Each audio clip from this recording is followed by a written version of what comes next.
And a lot of times our elderly and our older adults are targeted for financial crimes during this time. So to our elderly adults, as well as those who may be caretakers, children, friends, or family, just be very cognizant, communicate with them, look out for them, ensure that they aren't being taken advantage of, because taking someone's information doesn't just happen by stealing their purse or breaking into their home. It can happen in so many different ways. So just make sure, be cognizant of folks who are posing as IRS agents. If you get your mail, try to get your mail taken in as soon as possible, because it does happen through mail theft. Please don't share your Social Security information as well as medical information, because medical information a lot of times can lead them to get additional information. And then if you do receive some type of phone call of someone claiming or alleging that they're with the IRS, that it is not, please just immediately hang up on them. Keep your Social Security cards and any of your credit cards or any private information close to and in a secure location. And please just always monitor your bank accounts as well as any of your credit card accounts. And to close it out, we have seen a little bit of a rise in 3 specific vehicles being stolen or broken into. That's going to be Chevy pickups, Hyundai 4-door sedans, and Chevy Camaros. So we're just suggesting that you remember all the safety tips that we've shared in the past. Get a club, park in a well-lit area, park in a garage if can, or in a driveway. Make sure, if you can, try to have a kill switch, lock your doors.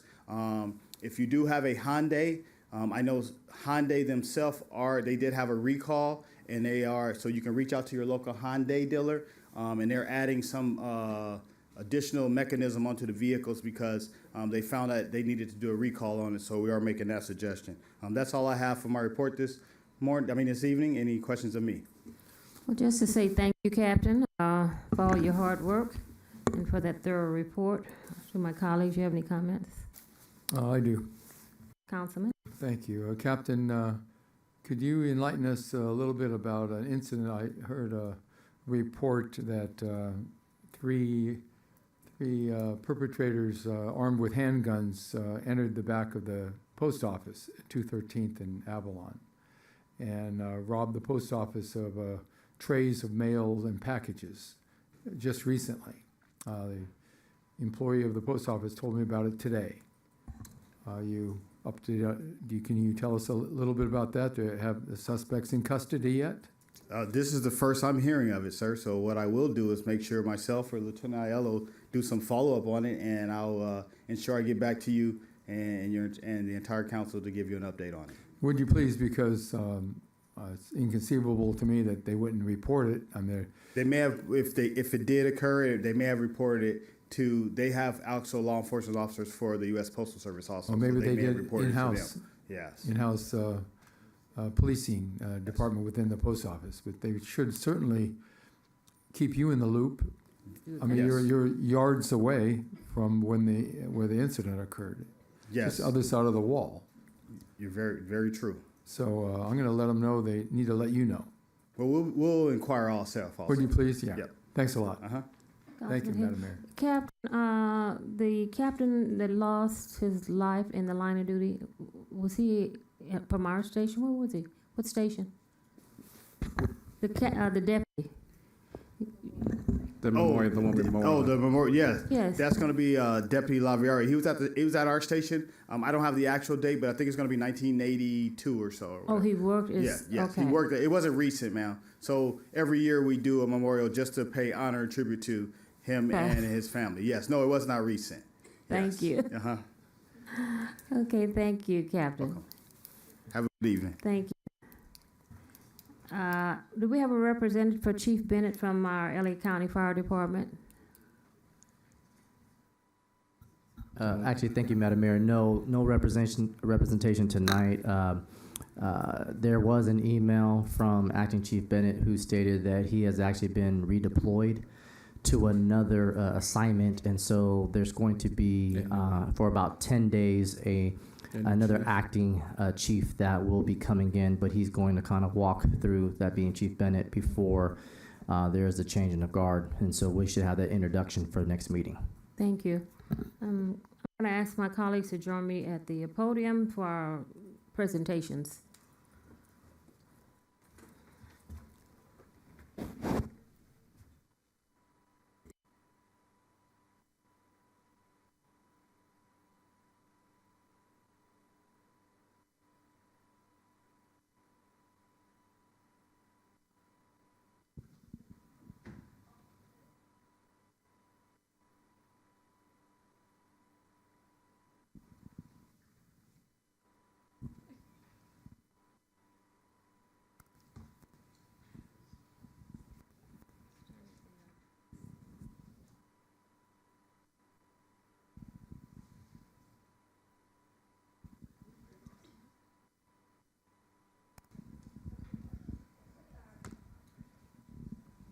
So honored and excited this evening, because whenever our young people do something and that's outstanding, we like to recognize them here at the City Council.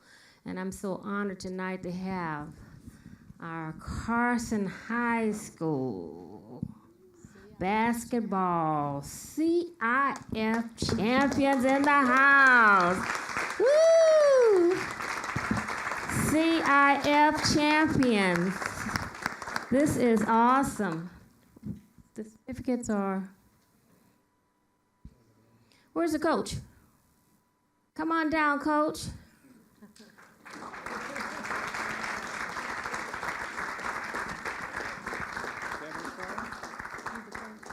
Kevin. And Eric. Where's Eric? Hi, come on over here. Put you up here with these flowers. Thank you. We're the flowers on the city council. I am so excited. You know, my husband coached at Carson High School for about 15 or 20 years. He coached the girls' basketball team. Woo! Because I told him he was so busy coaching the boys all the time. I say, girls play basketball also. And so they won, you know, went as far as they could go. But you guys are CIF champions. Wow, that is awesome.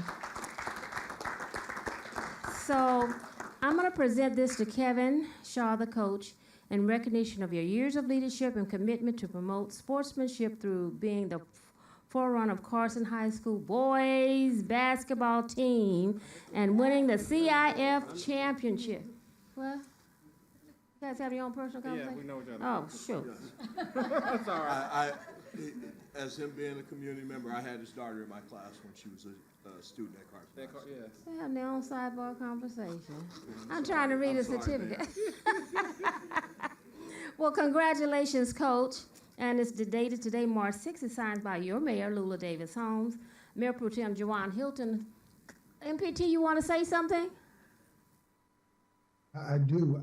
This is an incredible honor. Carson has not been to the CIF championship in quite some time. One of the parents who's in the audience tonight, Christian, he texted me early this week saying, "Hey man, when is Carson gonna come?" And our dates had got crossed up, and he texted me this morning like, "Oh man, they're gonna be there tonight." So I'm excited that we're honoring our young people. This is to keep them involved, active. Carson has an incredible program, and Coat Love. I'm excited what you guys are doing. This is amazing. Thank you. And Carson High School and the city of Carson has done some wonderful things because we have quite a few athletes that make up professional on some of these professional teams. And to the students, what I want to say, you're not only a good team in team sports, but I know you have to be academically sound also. And so I'm even more excited of that because in order to keep playing basketball, you have to have a nice grade point average. Am I correct, Coach? Yes, thank you. That's a requirement because at the end of the day, I say basketball is just an avenue to bigger and better things because there's only so many spots on these professional basketball teams, but there's a whole lot of jobs out there. Okay? And so not everyone's going to be on that professional level, but this will give you what it means to have team spirit, teamwork.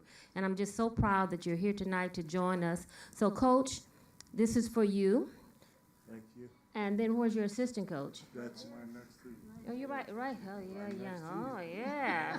Hey, don't start, there won't be none. Uh-oh, let me. Okay. And this is to Eric Weaver, and it says, in recognition of your years of leadership and commitment to promote sportsmanship through being the forerunner of Carson High School boys basketball team and winning the CIF championship. Congratulations on all your achievements and best wishes on all your future endeavors. It's dated today, May 6, 2024, signed by your mayor, the one you're standing next to. Mayor Pro Tem Councilman Hicks, he's on the screen. Councilman Cedric Hicks is standing next to me. Councilwoman Arlene B. Rojas, and Councilman Jim Deere. Thank you so much. Thank you.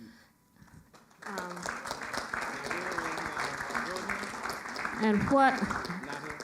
I'm gonna let the coach do is read all of these certificates off. We're gonna hold your, let the coach, I wanna hold this. Okay. Ooh, this is heavy.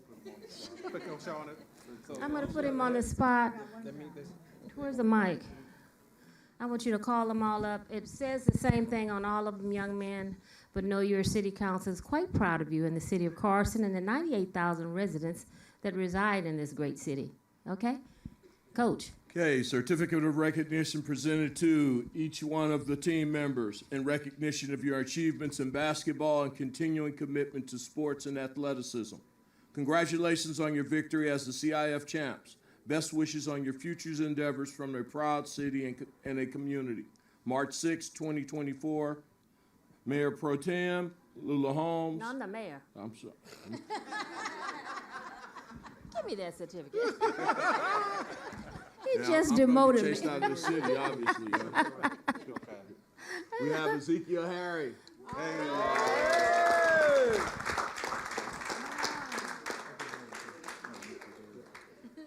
Jacob Ortega.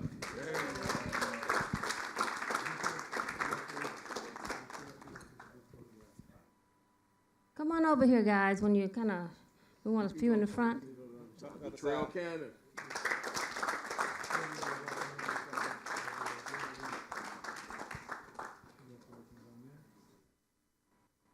Christian Farrell. How are you? Hey, guys, get over here. Get over here. Yeah, they saw it. Yeah. Don't worry. You're shy? They saw it. No, they couldn't. Curtis They told Sproul you not shy. Jr.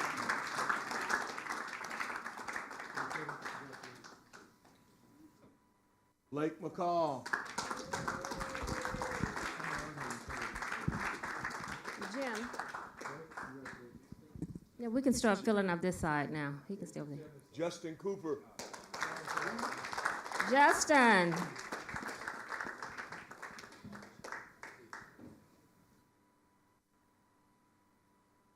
Jorge Valencia Jr. Hey, guy, are you shy? How are you? How you doing? Josiah Smith. Josiah.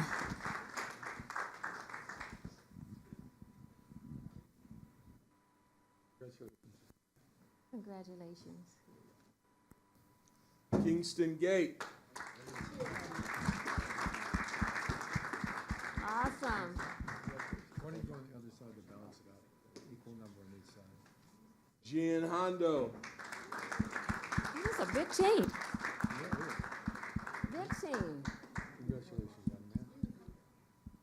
Some can go down front also. Jaden Bautista.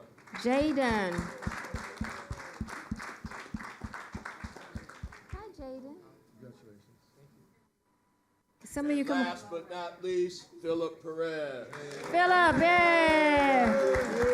Dr. Phil. Can I get the three of you? How are you? Thank you. Can I get three of you to come down front? And These on the end. the shorter ones. You're fine. You guys too tall.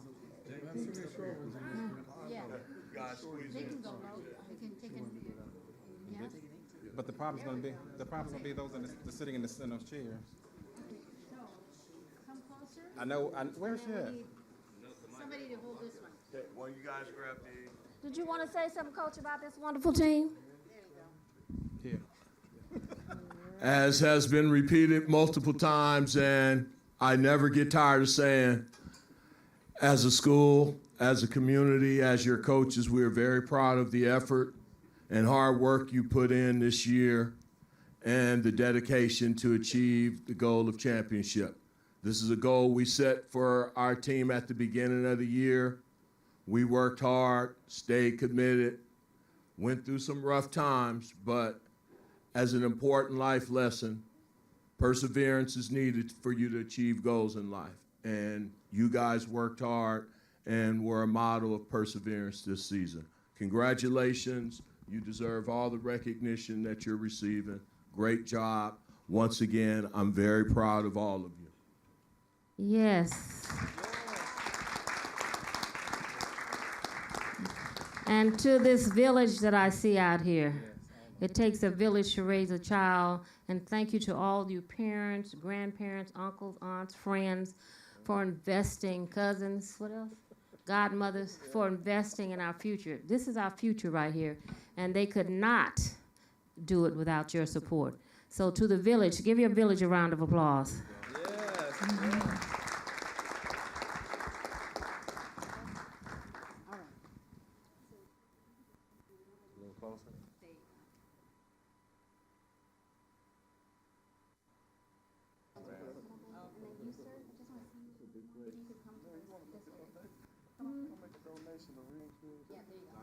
Rings. Well, more rings. We'll think about it. That's a good answer. That's a good answer. That's a good answer.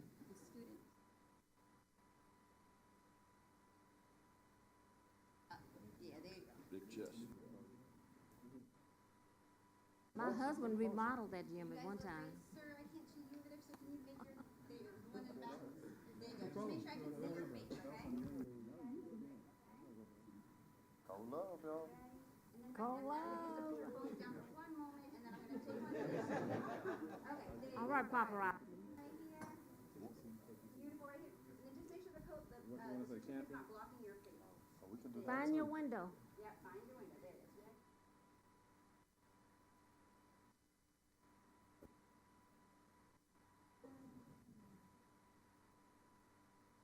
Hold for family to take the little pictures. Okay, then. Hey, paparazzi, come on out. There you go. Everybody sneaks on there.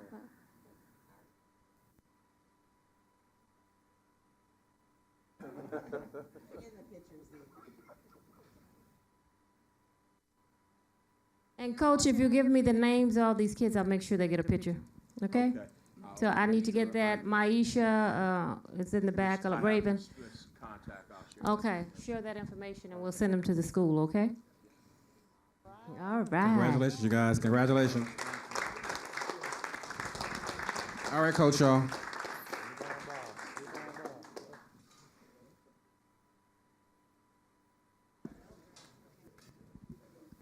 Where's mine? Oh, right. Next, we're going to have a proclamation. Good night. Good night. You're welcome. Thank you. Thank you, thank you, thank you for coming out.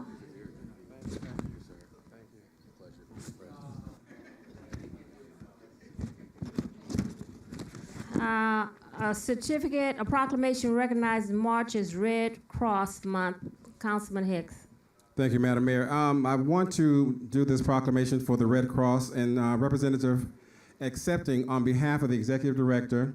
We have Chapter Community Volunteer Leader Ken Takati, along with some youth volunteers to accept this proclamation for American Red Cross Awareness Month.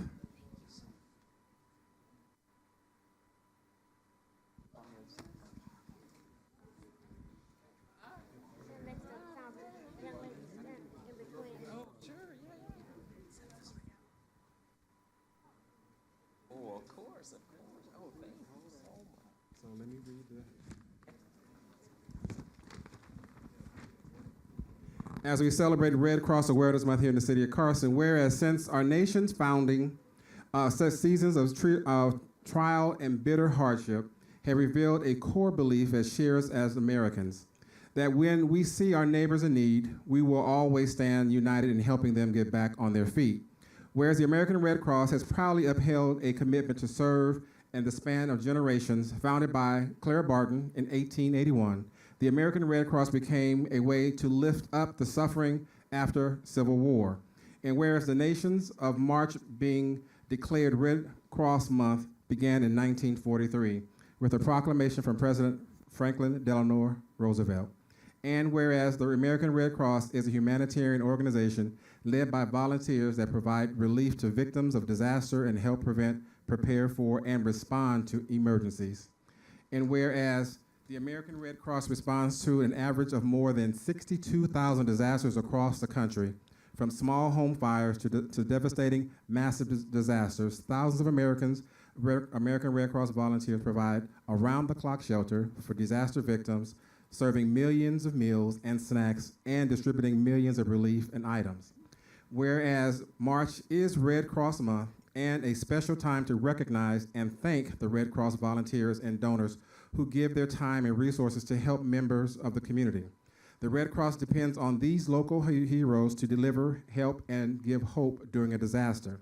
Now, therefore, the mayor of the city of Carson, California, hereby do proclaim the month of March as American Red Cross Awareness Month, and urging its citizens to reflect on the ties that bind us together, paying tribute to the humanitarian organizations like the American Red Cross, and extend gratitude to their volunteers, our local heroes working around our community, and observing this month with appropriate programs, ceremonies, and activities by supporting the work that service all of us in relief organizations. Dated today, 6th day of March 2024, and assigned by the entire City Council.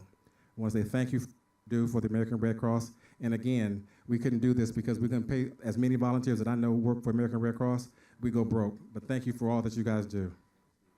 Like to say a few words?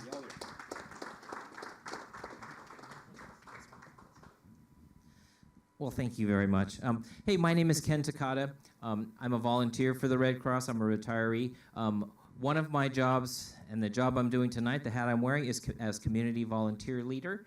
I've brought a couple of people along with me. The first one I'd like to recognize is my son in the red sweater over here. So his name is Alex Garcia Takata. He is a youth volunteer. He actually is in the Red Cross Club over at his high school, which is in Carson, which is the California Academy of Math and Science, which is over on the Dominguez Hills campus.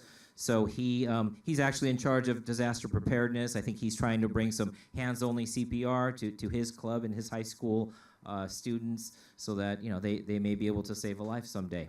Okay, so that's my son Alex. Oh, did I mention? He just became an Eagle Scout too in January. So he's headed for a lot of volunteer work in his future. And then over in the black over here, we have our AmeriCorps volunteer. Her name is Sarah Morakabian. Come over here, Sarah. Sarah is fresh from Dallas. She just moved out here from Dallas. She is going to be our coordinator of disaster workforce engagement as well as emergency preparedness. So she's our coordinator for that. So she's got a lot of work ahead of her, and we're welcoming her with open arms. So thank you for being here, Sarah. Yeah, thanks. I'd just like to thank the City of Carson. We have a very strong relationship with the City of Carson. The City of Carson cares so much about its residents. I can say personally, I have installed hundreds of smoke alarms in tens of homes. Alex has gone out with me on some of the Saturdays when he's not busy with school, but we've installed so many smoke alarms and educated so many residents. All the residents have been so appreciative. We just really, want to say that our relationship with you guys is so important and Awesome. and great for us. Next, I wouldn't do my job if I didn't say that there is a national blood shortage. We probably see it on the news constantly lately. We are actually buying blood on the West Coast from the East Coast, so we are so short on blood. If any of you guys are any of you donors in here? Any of you are? Oh, thank you so much. So, yeah, there's only about 6% of all people that actually donate blood.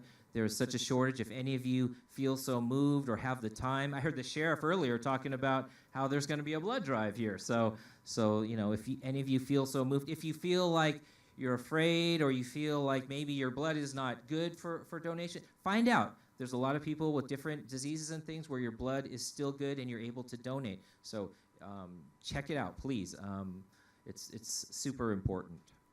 Next thing, of course, is if any of you feel like you need to volunteer, if you have some extra time on your hands, I know so many of you have other things that you volunteer in and you donate your money to all these other causes and everything, but if any of you have any time to volunteer, the Red Cross is always in need of all kinds of people in different positions. Whatever your skill set is, we need people to do very difficult things, such as counseling and spiritual care and those kinds of things. But we also need people to do administrative work. We need people to answer phones. We need people for instance, I go and I deliver blood to hospitals. I like driving, so I deliver blood to hospitals. I'll work at a shelter some days. I'll work, I'll do some feeding for different people. I'll go to community outreach booths. But there's so many different jobs. So if any of you guys ever feel moved to help fulfill the mission of the Red Cross, please do so. And of course, you know that the mission of the Red Cross is, of course, to try and prevent or to alleviate human suffering in the face of emergencies by using the power of volunteers and the generosity of donors. So, once again, I'd like to thank the City of Carson. I'd like to thank all of you, and we appreciate it. Thank you so much. And you have your certificate? Okay, let's down a little bit.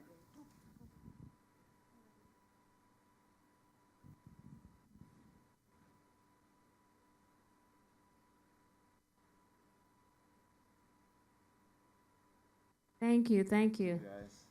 And kudos to you young volunteers. I love it. You need a whole army of you. Thank you. Appreciate it.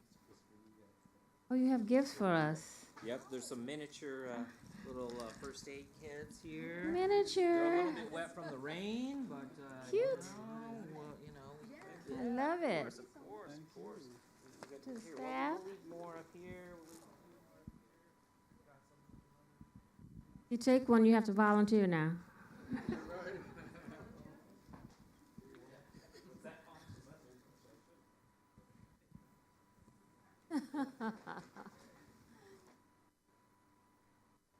Next, we have a proclamation recognizing March as Kidney Awareness Month. Councilwoman?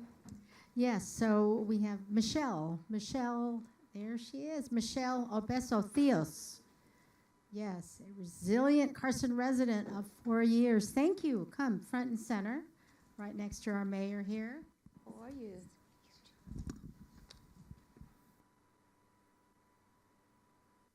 Okay. Thank you for being here. Congratulations. Okay, I will read our proclamation in recognition as March as Kidney Awareness Month. Whereas March is National Kidney Month. 1 in 7 adults ages 18 and over in the United States, as well as people with end-stage renal disease, need a dialysis or a kidney transplant. Whereas kidney disease develops when kidneys lose their ability to remove waste and maintain fluid and chemical balances in their body. The severity of kidney disease depends on how well the kidneys filter waste from the blood. It can progress quickly or take many years to develop.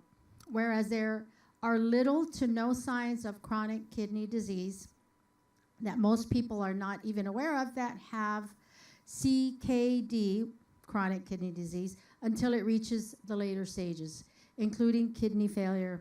And whereas CKD is a serious condition affecting 37 million people, adopting a healthy lifestyle can help you manage and slow progression of CKD and its complications. Whereas high-risk population for CKD include those with diabetes, high blood pressure, cardiovascular disease, and family history of kidney disease. Diabetes is the number one cause of kidney disease, and high blood pressure is the second leading cause. According to the U.S. Center of Disease Control, 1 in 3 with diabetes and 1 in 5 with high blood pressure have kidney disease. Whereas, according to the U.S. Center of Disease Control, African Americans are nearly 3 times more likely to be diagnosed with kidney failure compared to Caucasians. Other high-risk groups include Hispanics, Asian Americans, Pacific Islanders, Native Americans, and seniors 65 and older. Whereas anyone 18 years old or older with diabetes, high blood pressure, cardiovascular disease, or a family history of kidney disease should be screened for kidney disease because there are often no symptoms, so laboratory tests are critical. Whereas kidney failure can be prevented or delayed through early detection and proper treatment with underlying diseases such as diabetes and high blood pressure to slow additional damages to the kidneys. Also helpful are an eating plan, with the right amount of sodium, fluid, and protein. Additionally, one should exercise and avoid dehydration. Treating diabetes and high blood pressure will slow additional damage to the kidneys. I think we all suffer from some of that, yes. So therefore, the mayor and city council of Carson, California do hereby proclaim the month of March as Kidney Awareness Month to raise awareness about the importance of our kidneys to our overall health and to reduce the frequency and impact of kidney disease and in associated health problems nationwide by promoting Kidney Awareness Month in the community. We are assisting with education of the prevention, early detection, and management of kidney disease. So we have a special recipient this year, yes, and I want to read a little bit about how we are just so honored to have you here. You defy the odds as a 2-time kidney transplant recipient. Wow, yes. 2 times. Yes, thank you. Her remarkable journey is nothing short of captivating as she not only navigated the challenges of her health condition, but also dedicated herself to working full-time during this time in her life. Admirable Michelle administered dialysis to herself overnight by a peritoneal cavity. All right, thank you. Showcasing her unwavering determination and strength in the face of adversity. In November 2014, Michelle received her first transplant from a compassionate family friend driven by the desire to perform a selfless act of kindness. 2 years later, her kidneys started to falter, and in December 2016, you underwent another second transplant, graciously donated by your sister, Carissa. So, so now an 8-year survivor, Michelle thrives as the vice president of the Adversary for Pendulum Holdings, LLC, and your journey embodies strength, perseverance, and the power of family support, inspiring all others. So thank you so much for being here. And are your family members here? No. Oh, okay. Well, thank them for us, and God bless you. Thank you so much. And please say something. Yes. Thank you so much. You. Okay, so this is like really emotional for me, but I just want to thank you, Councilwoman Rojas, and the City Council. This is something that most people actually don't talk about much, but I've worked full-time for 16 years in sports and entertainment, and I've maintained that traveling all over the world and just doing what you said is taking care of health and eating right. So I just really appreciate it. This is something that I value, and it's such an honor. So anyone out there, I just want to say, if you're going through something, like, just continue to be strong and be the hero of your own dreams. Right. Yes.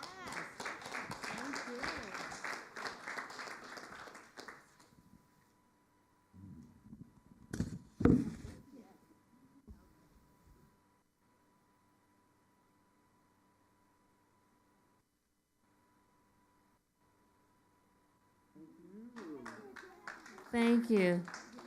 It's so nice to meet you. Thank you so much. Thank you. And the next, we're going to take our seats, but as I talk, as I do something. But on the 21st of this month, we're doing our State of the City address. And I think as of today, there's almost 500 people that have signed up to see the State of the City address. And I think they heard about last year. So we want to give you just a glimpse of what we're going to be doing, what we're going to be discussing at the State of the City.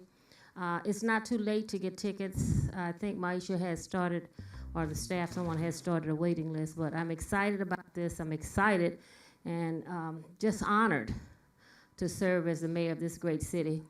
And in the last 3.5 years, we've done some phenomenal things.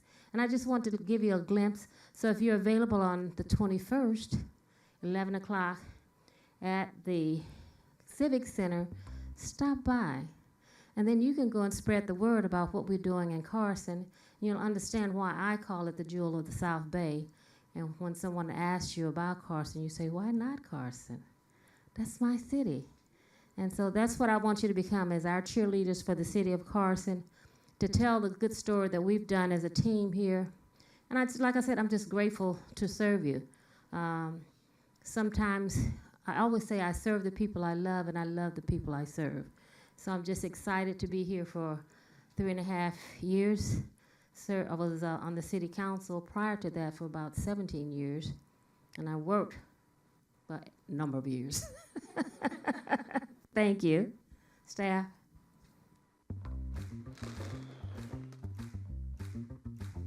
Of No course, volume. I'm the mayor of the great city of Carson, and I'm inviting you to join me on March 21st, 11 a.m. for the 2024 State of the City address at the Carson Event Center. Buckle up for a thrilling ride of shared achievements and a glimpse into what lies ahead.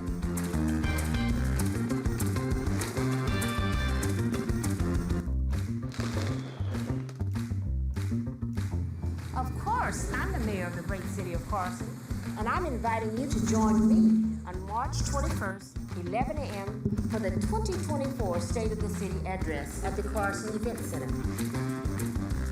Buckle up for a thrilling ride of shared achievements and a glimpse into what lies ahead.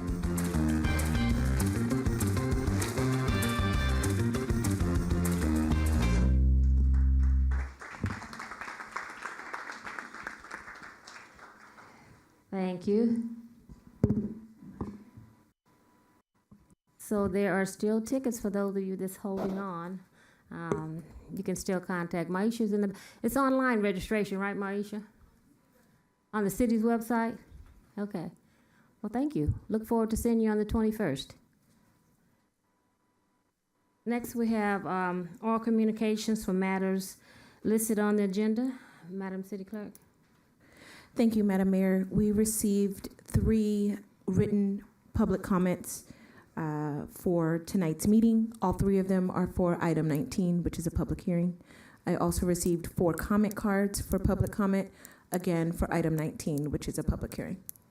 Could you read their names? Absolutely. For the comment cards? Yes. Oh. To call up now, or Yes. just, okay. If they want to speak, they can speak now, or they can wait until the public hearing. So do you want to speak now, or you want to wait until the public hearing? You can only speak once. So Mr. Robert Leslie, Marvin Stovall, Julian Vixman, and Stephen Schoonmate, just for clarification, the mayor has stated you can either speak now or you can wait for the public hearing to open when we get to item 19. But you can only speak once. So if you would like to speak now, please make your way to the podium. And we're going to be on item number 19 real soon. Your call. You have 2 more cards out there, I think. Okay. You have more cards? Okay. I'm going to have everyone speak during all communications on item number 19 then.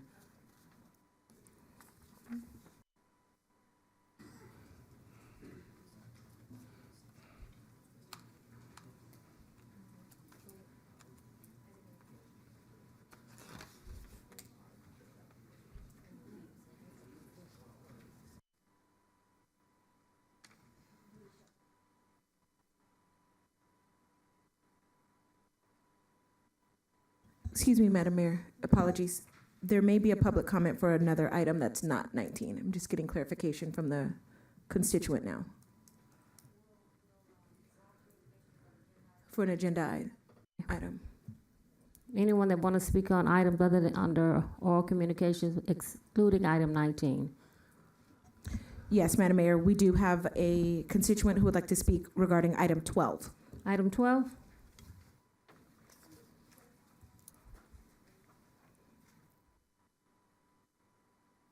Okay, it's Mr. Rene Espino. Okay. Mr. Rene Espino.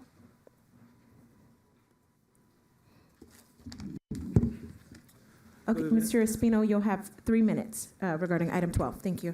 Thank you. I want to thank you for your notice about this public hearing. My interest in attending this hearing is to confirm that the two commercial, Mr. Espino, yes, is this for item 12 or 19?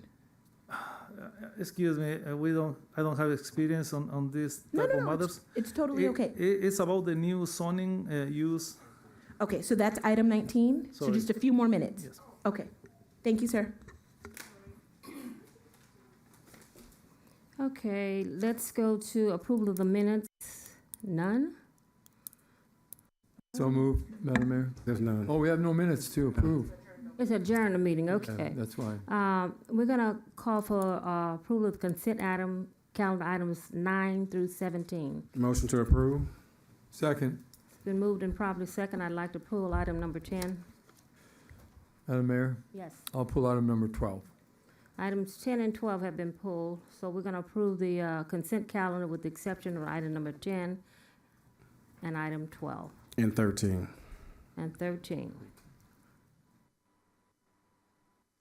Hearing no further questions, cast your vote. You had the oral for MPT. That's for Jawan's vote by voice. Yes. for MPT? Where is it? He's not on the screen. We lost him. Well, that's because the map is there. Mayor Pro Tem, if you can hear me, call the vote, please, or report your vote.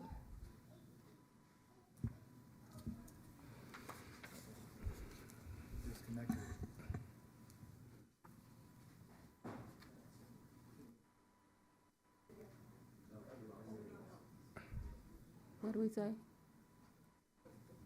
Technical difficulties, want to wait. On his end?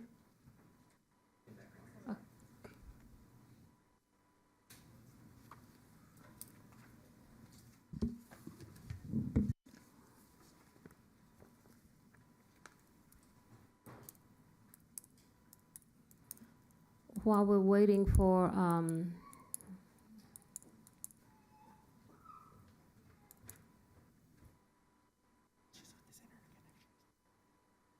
he's having a few issues, so I can go on and proceed with item number 10, can I? It's been pulled. Item number 10. Yeah, Madam Mayor, you still have majority, so it would be 4 yes and 1 absent for the sake Okay. of this vote. All right, Yeah, motion carries. thank you. Item number 10, I wanted to pull that item for a quick and dirty report and to let our public know how well we're doing with our reporting. Yes, ma'am. Thank you, Madam Mayor. So I'm going to have our Director of Finance, Mr. William Jefferson, just to provide a brief update as to the response that we received from our annual comprehensive financial report. Mr. Jefferson. Good evening, Mayor, Mayor Pro Tem, Council. On January 31st, our external auditors, Vasquez and Company, performed an independent audit, and they gave a report to the mayor and Councilman Rojas. And in that report, they noted that our financials had no material weaknesses and significant deficiencies were not noted on internal controls over reporting period. No irregularities, fraud, or illegal acts came to the firm's attention as a result of the audit procedure. The city has also received a certificate of achievement for excellence in financial reporting from the Government Finance Office Association for the fiscal year June 30th, 2022.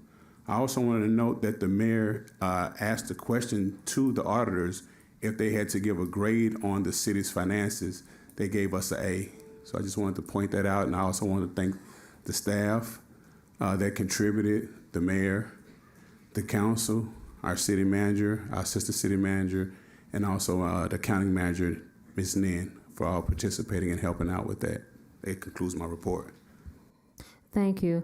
I want to clarify, the report was given to the councilwoman and I because we're the ad hoc committee.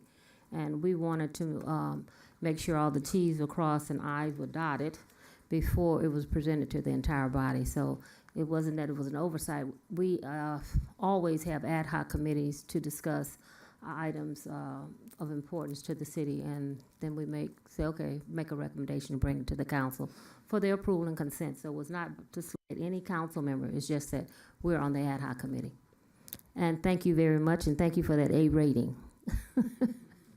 You're doing a good job, you and your team and to the staff. Thank you, thank you, thank you.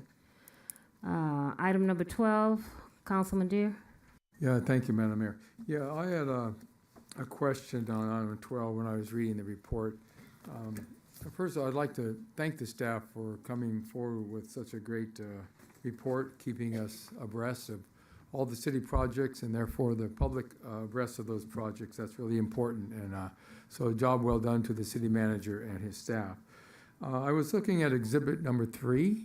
It's called Information Technology Projects. And I just wanted to know, I basically have one question.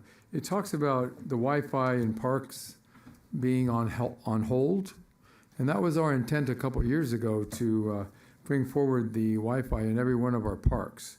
So I was wondering what staff can give me and my colleagues here on the dais an estimate of the timeline to finish that project. Yes, thank you, Councilman Deere. And so our new IT director, Mr. Gary Carter, is going to provide a brief update as to that question. Mr. Carter. Thank you, Councilmember Deere. Yes, in December, as indicated, we submitted a letter of termination to Data Gear. They had 180 days. His mic's not on. It's just technology, Mr. Carter. Can you hear me now? Okay, thank you. So, yes, in December, we issued a letter of termination to the previous vendor. The contract had a performance time of 180 days. They had over a year and a half on the project. Quite frankly, the project should be completed in a few months. So there was an equipment issue, they stated, due to the chip issues, but even after that time frame, everyone in IT went through that process. There was another year, and they still haven't purchased all the equipment. So we issued a letter of termination. We're going back out to get quotes from other vendors to finish the project. I think there's about 6 additional parks left. So that's where the current project's at. As far as when it's going to be completed, as designed, June 30th. There was some flaws in the design, quite frankly, but we're going and looking at that and revisit it, perhaps with an expansion or enhancement project. But the existing project will be finished by June 30th. Oh, very good. Well, thank you for that clarification and the explanation. I'm, along with all of our colleagues and the residents, are looking forward to the completion. So Great. Thank you, and to Mr. Roberts. Thank you. Thank you, Madam Mayor. I'm complete. Thank you. Item number 13. Oh, It's a move receive and fast. file, so Okay. I don't know that we need to vote on it. The city attorney could comment on that. It's a receive and file. Should we vote to approve it? You don't need to vote on that. Yeah. The mayor can just say received and filed. Gee, thank you. Receive and file. Item number 13, Councilman Hicks. Thank you, Madam Mayor. I just wanted the staff to give us, as you stated, a quick and dirty report, just for the residents to know about the program and how it's not going away and that it's still here and still viable here in the city. Thank you, Councilmember Hicks. Assistant City Manager Dr. Robert Leggins can give a brief update to answer those questions for you. Thank you. Good evening, Madam Mayor, members of council. Yes, this item is to consider amendment number 4 to the city's Dollar Ride program with operator through Administrative Services Cooperative. The program provides essentially an on-call travel taxi arrangement for those eligible within the city of Carson, residents that are eligible. This is the last or 5th year of the 2 optional year renewals on the contract. So no new approval outside of the original bidding process for this service. This is just to exercise the last of the 5 years. So yes, the program will be operational for the remainder of the contract year. After that point, staff would take it back out for rebid to continue the program for future years. Thank you for that. My request, knowing that this was the last year, that we make sure we get this back to us within a 6-month process so that we're not under the gun and having to do other issues to try to keep it running after the contract ends, so we can get this to us earlier and we can kind of as one sunsets, we can bring another one on board at the same time. Yes, sir. With that, I approve staff's recommendation. Second. Second. Oh, Cast your, aye. aye. Cast your vote. With MPT's verbal, it's unanimous, Madam Mayor. That concludes the consent calendar. Item number 18 is a special order, public hearing. Madam Clerk, was the hearing properly noticed?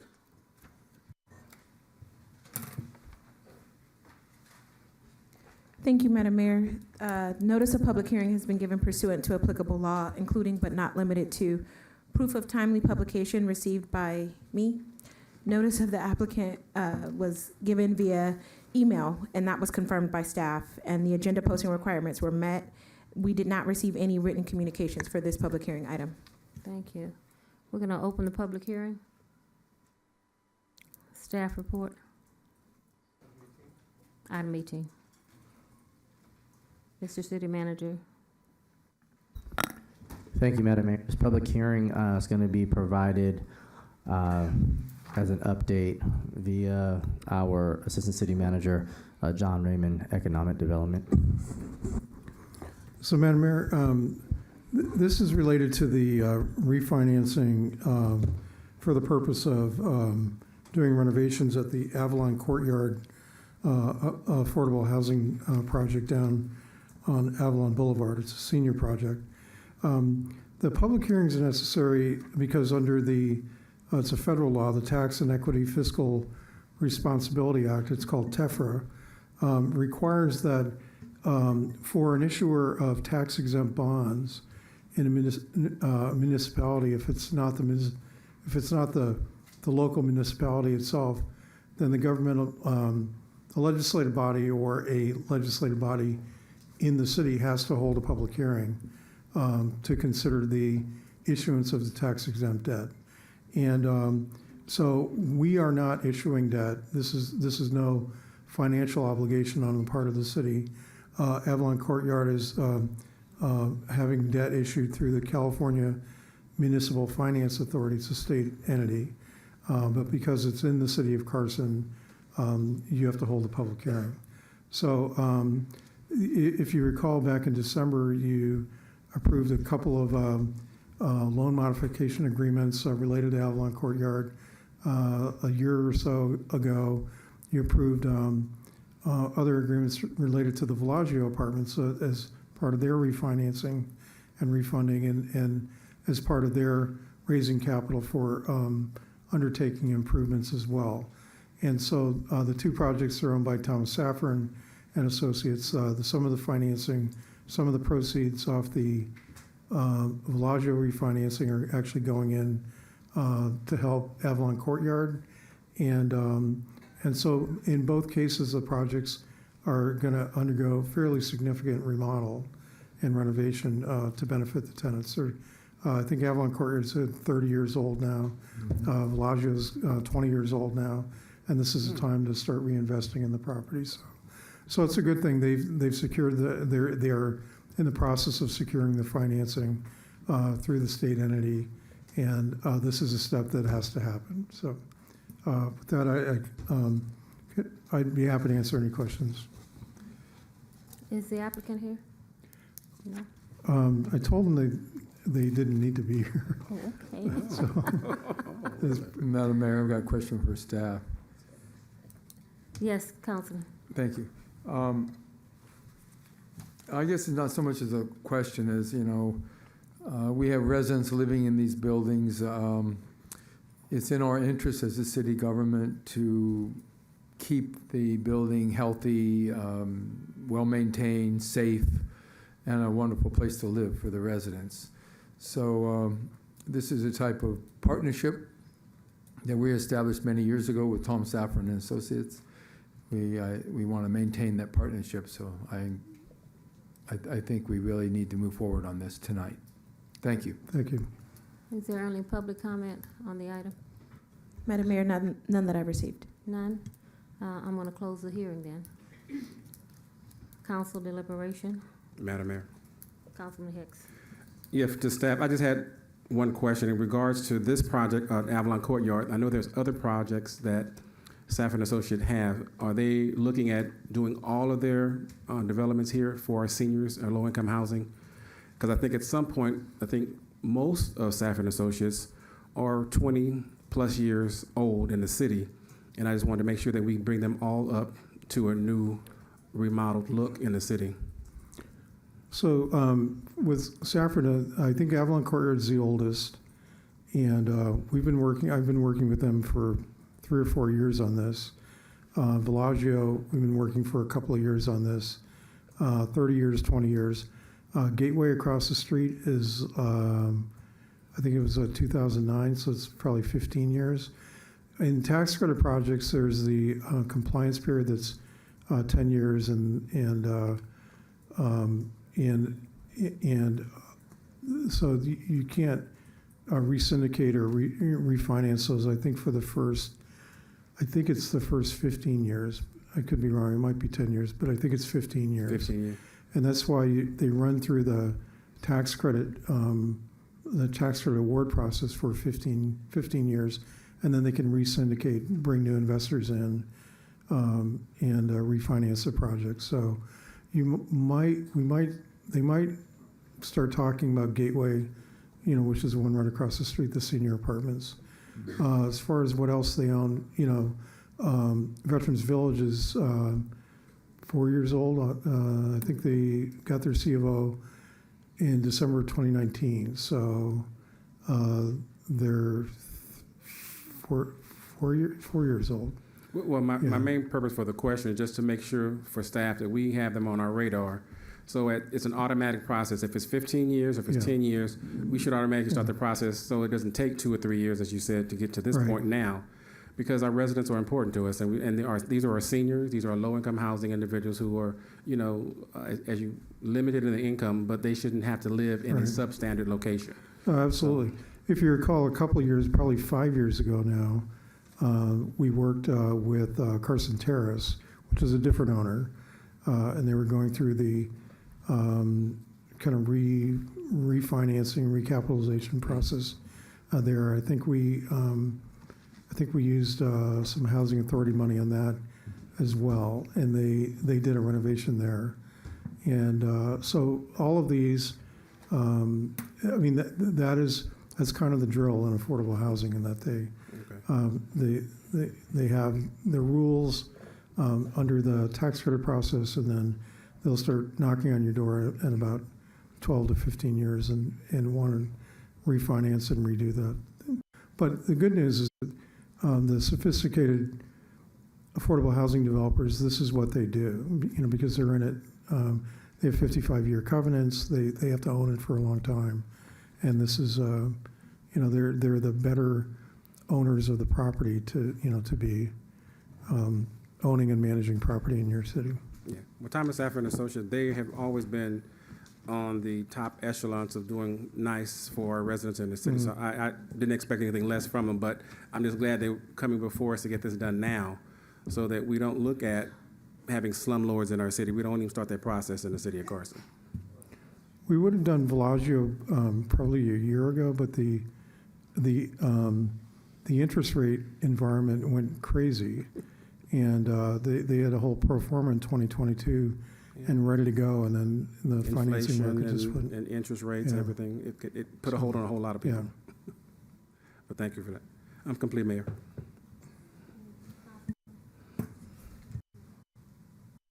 Madam Mayor, I move to adopt resolution number 24-023, approving the issuance of the bonds by the CMFA for the benefit of Avalon TSA Housing LP, known as the borrower, in partnership of which Thomas Safford and Associates Development Incorporated, which is the developer, of a related person to the developer, to the general partner, to provide for the financing of the project. Such adoption is solely for the purposes of satisfying the requirements of TEFRA, the code, and the California Government Code Section 6500.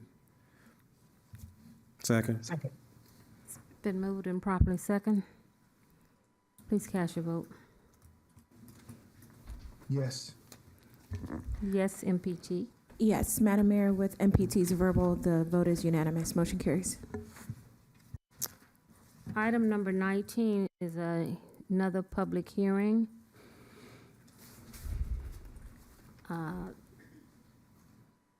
Mr. City Manager. Yes, thank you, Madam Mayor. Yes, we'll have the city clerk read her portion of the public hearing first. Thank you. Thank you, Mr. City Manager. Notice of public hearing has been given pursuant to applicable law, including but not limited to proof of timely publication received by the city clerk. The agenda posting requirements were met for the individuals and the organization. The posting affidavits are on file in my office, and we received 3 written communications as well as 6 public comment cards for this item, Madam Mayor. Okay, when we open the public hearing, you could read them then. Mr. City Manager. Yes, thank you, Madam Mayor. At this time, we'll have a presentation by a team of our economic development and community development our director, Mr. Saeed Nasseh, along with one of his planning managers, Christopher Palmer, as well as the attorney from Alshire Winder, Mr. Ben Always On Time Jones. Mr. Nasseh. Thank you, Mr. City Manager. In addition to the folks that the City Manager identified, Vivian Khan from Dighton Bhatia is also here, who drafted the zoning code, will be available for any questions. Good evening, Madam Mayor, members of the City Council. Tonight, the phase 1 of the zoning code is before you tonight.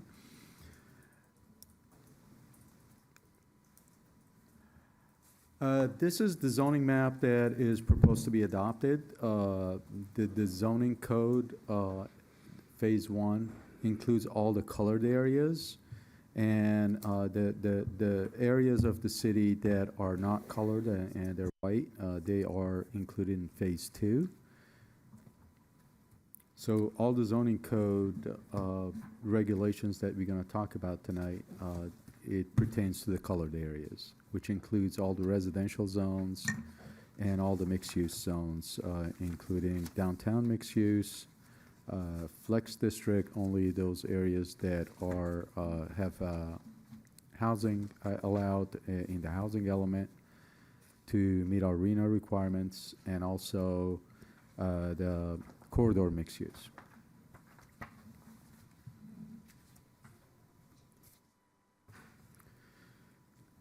The zoning code is drafted to make sure that it's compatible and consistent with the city's general plan, the city's housing element, and all the state laws and federal laws. It's also drafted to be user-friendly and add all the best practices and up-to-date approaches to the zoning code. It's also established to have clear and objective design guidelines and standards. These programs were listed in the housing element. I'm sorry, I have to navigate 2 different screens, one on my computer and one on the screen. I apologize. So these are all the programs that were included in the housing element that are required to be implemented by the zoning code. There were a series of policies that require the update of the zoning code to ensure that we will have enough sites in the city to meet our RENA requirements. So that's one of the reasons that we're doing this. Also, Program 6 required that we streamline our development review process, especially as it pertains to affordable housing. And also, we updated the density bonus section to make it consistent with state law. Ours was fairly outdated. And also, we updated the accessory dwelling unit section to be consistent with state law. and maintain and preserve the mobile home parks. We incorporated the mobile home overlay zone that the council adopted last year to ensure that we preserve our mobile home parks for our residents. And also, we updated regulations for a variety of uses that the housing element required, including residential care facilities, emergency housing regulations, low barrier navigation centers, transitional and supportive housing, and single room occupancy units. And there's also a language in there to facilitate commercial to residential conversion, which is also required by state law.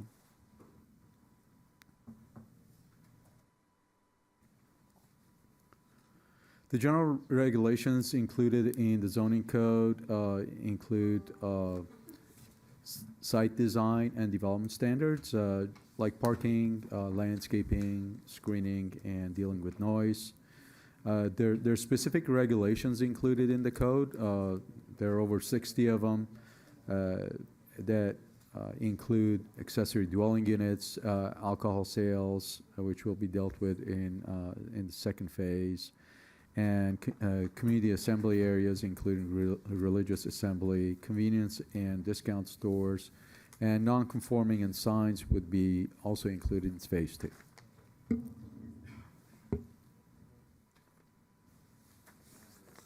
The administrative procedures include application and submittal requirements, noticing of projects, public hearing procedures, and appeals projects.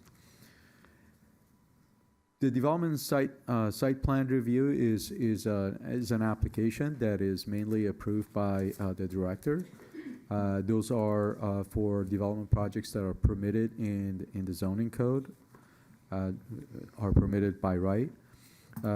Also, there are conditional use permits as we have them today, and also a new permit, conditional use permit called minor conditional use permit that's approved by the director for some projects that are identified in the permitted uses tables. Variances and exceptions, specific plans, master plans, and general plan amendments are discussed in the zoning code as well. Staff is recommending a series of changes to the ordinance that is in addition to what's included in your agenda. If the council concurs with these changes, they'll be integrated to the zoning code with the second reading. This revision basically allows the director to make modifications as directed by city council action. That includes staff's recommendations and any changes that the council approves tonight. This section is a further clarification that phase 1 does not apply to industrially zoned properties.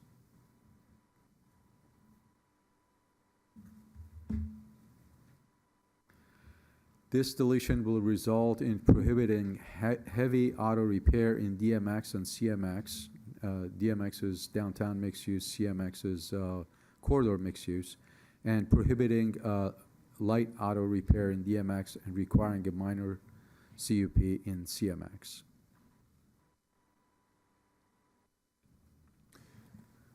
Sorry to interrupt you, but the general public doesn't necessarily know the acronyms.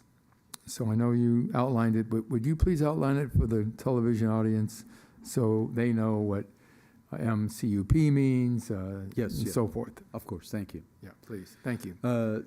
Yes, this revision requires a minor conditional use permit for electronic game centers instead of allowing them by right.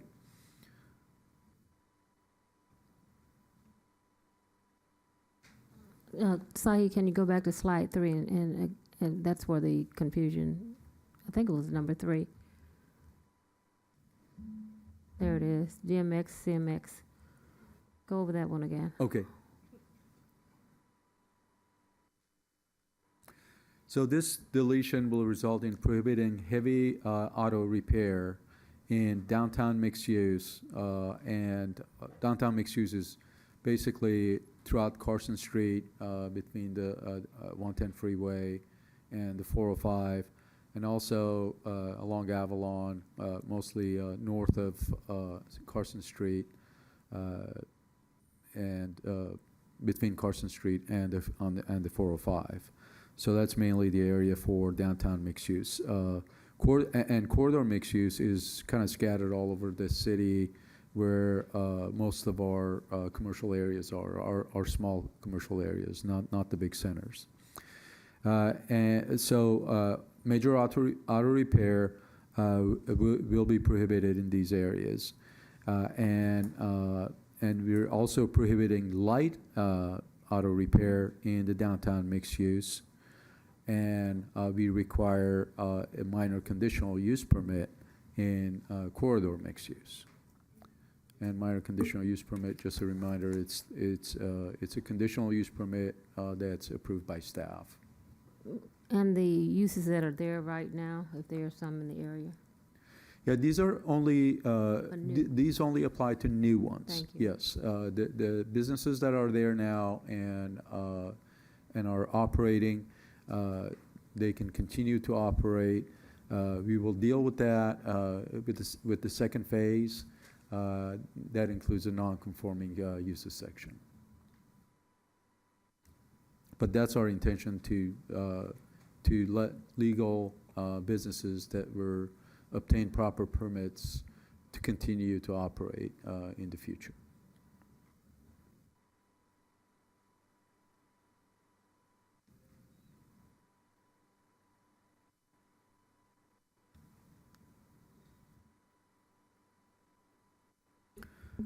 This revision refers to regulating bars, taverns, and lounges, and it defers them to the second phase.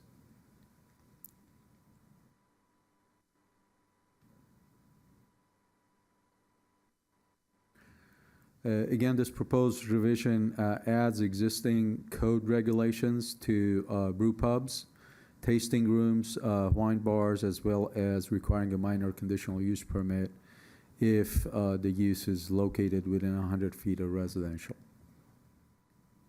Saeed, since I'm not there, I'm trying to follow along my best. Sorry about that, Mayor. Is it appropriate for me to say something at this time, or should I wait until to offer my thoughts now, or wait until the residents speak, or because I heard it was like 6 public comments? Well, at this time, we're going to listen to what staff, and then I'm going to open the public hearing for the residents. Okay, thank you, Madam Mayor. I just didn't want to miss my opportunity. Yeah, I want you to take it now. You In case we have another technical situation. No, I won't have another technical situation. I'll hang on. Thank you, Mayor. Okay. I know you had some concerns about this, so we can take it now, Saeed? Yeah, absolutely. Okay. Oh, so my concern, and I'm going back to the concern that I'm seeing of these fast food places with drive-through pads coming into communities, and so I would like to propose to protect our residents from new restaurants with drive-throughs. The residents in Stevenson Village have experienced this firsthand with this proposed drive-through restaurant, and the code didn't provide them with enough protection. So I'd like to propose restaurants with drive-throughs be prohibited within 100 feet of residential areas. However, since we are promoting to have more restaurants in our downtown Carson area, I would like to propose that this 100 feet is prohibited in the downtown Carson area, because we're trying to direct that towards nightlife and direct that towards like the epicenter of our community. However, in all of the other communities, I'm proposing particularly that we would prohibit those restaurant pads that would have drive-throughs 100 feet away from our communities. They're butting up against people's houses. So I would like that worked into the zoning, to the code, somehow, some way. Yes. Fortunately, we have our assistant city attorney, Mr. Ben Jones, here, and he could draft some language as we go along, if the rest of the council would like. Well, that was going to be my question, because I don't want to, because in this same area, I want to talk about the liquor stores, the car washes, and it was something else, Saeed. Within 100 feet of the residential. Like, you always want to kind of regulate uses that include autos. Yes. That includes drive-throughs, like MPT Yeah. I mentioned, service stations, gas stations, liquor stores, for different reasons, obviously, and auto repair shops. Those are the main ones. Well, I know I discussed it, and so I'd like to hear from my colleagues on that before we pass. I concur with MPT on what he's saying, and also MPT, I think we had discussed these auto repair shops and other. Madam Mayor, if that's liquor stores, auto repair shops, my sentiment is that these things come to our community. We deserve more. We deserve better, and particularly in other cities, they're not coming. Thank you. So I think we have to put a limit on them. They're targeting health concerns. These liquor stores are charging increased prices. You go to these liquor stores, they're almost double in price. I know it's called a convenience store for a reason, but I mean, with inflation now, I mean, things are 3 and 4 times the amount. So, yeah. Thank you. That is the 2 recommendations. I know MPT and he had the drive-throughs in the restaurants. I had a concern about the liquor stores, everything that you mentioned. I'd like to hear from my colleagues, because I want to take are we all in agreement on that, or is there more conversation? Councilwoman? Madam Mayor, Yes. if I may, car washes kind of fall into the same category as gas stations. And, Yeah, I thought I mentioned car washes within 100 feet of our residential home. Councilman Deere? Yeah, thank you, Madam Mayor. So my question would be, the existing businesses in Carson are going to be exempt from this enforcement? That depends. That will be dealt with in the second phase with the non-conforming uses. Staff's intention is to exempt, as you said, existing businesses. This is strictly for new businesses. Because a conditional use permit can be expensive for a business, and if they just went through the pandemic recently and business is not up to what it was before, and then suddenly they're confronted with city staff saying, oh, well, we can't give you a business permit because you have a non-conforming use. That's not very business sensitive, and we are trying to be a more business-friendly city. So I want to be sure that that is clear, that existing businesses are not going to be approached by code enforcement and our staff if we approve this tonight.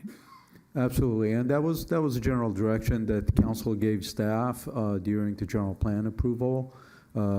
So we've taken that into account when we draft the zoning code section for legal non-conforming uses.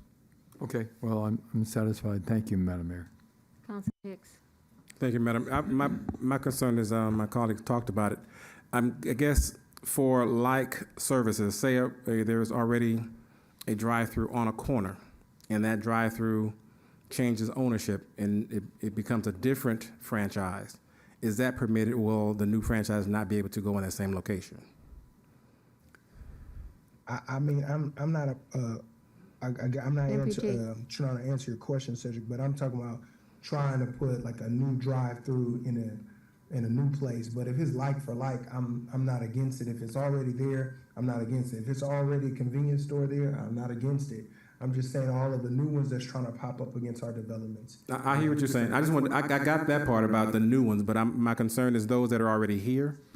that are existing. I don't want to say that, as my colleague talked about it, if they're legal non-conforming, what's going to happen to them? I don't want them to feel disenfranchised because this new ordinance in place and all of a sudden they are considered illegally operating in our city because of the new ordinance. Absolutely. So this will be dealt with in the non-conforming section of the code too, in phase 2. Basically, if a business moves out, it's a drive-through business, and they move out or they change ownership, basically. If there's no break in, there's a limited break in the change of ownership or cease of operations even, it's usually 6 months to a year, depending on how we draft our ordinance. Then another business, similar business, can move in. But if they cease for operation for more than 6 months or a year, then the new regulations will apply. Okay. Ben, I want to make sure, did you have something you want to add to that?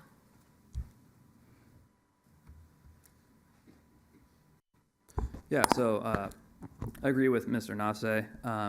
Change of ownership does not constitute a change of use, but if there's an abandonment of the use, then that would trigger the non-conforming use regulations.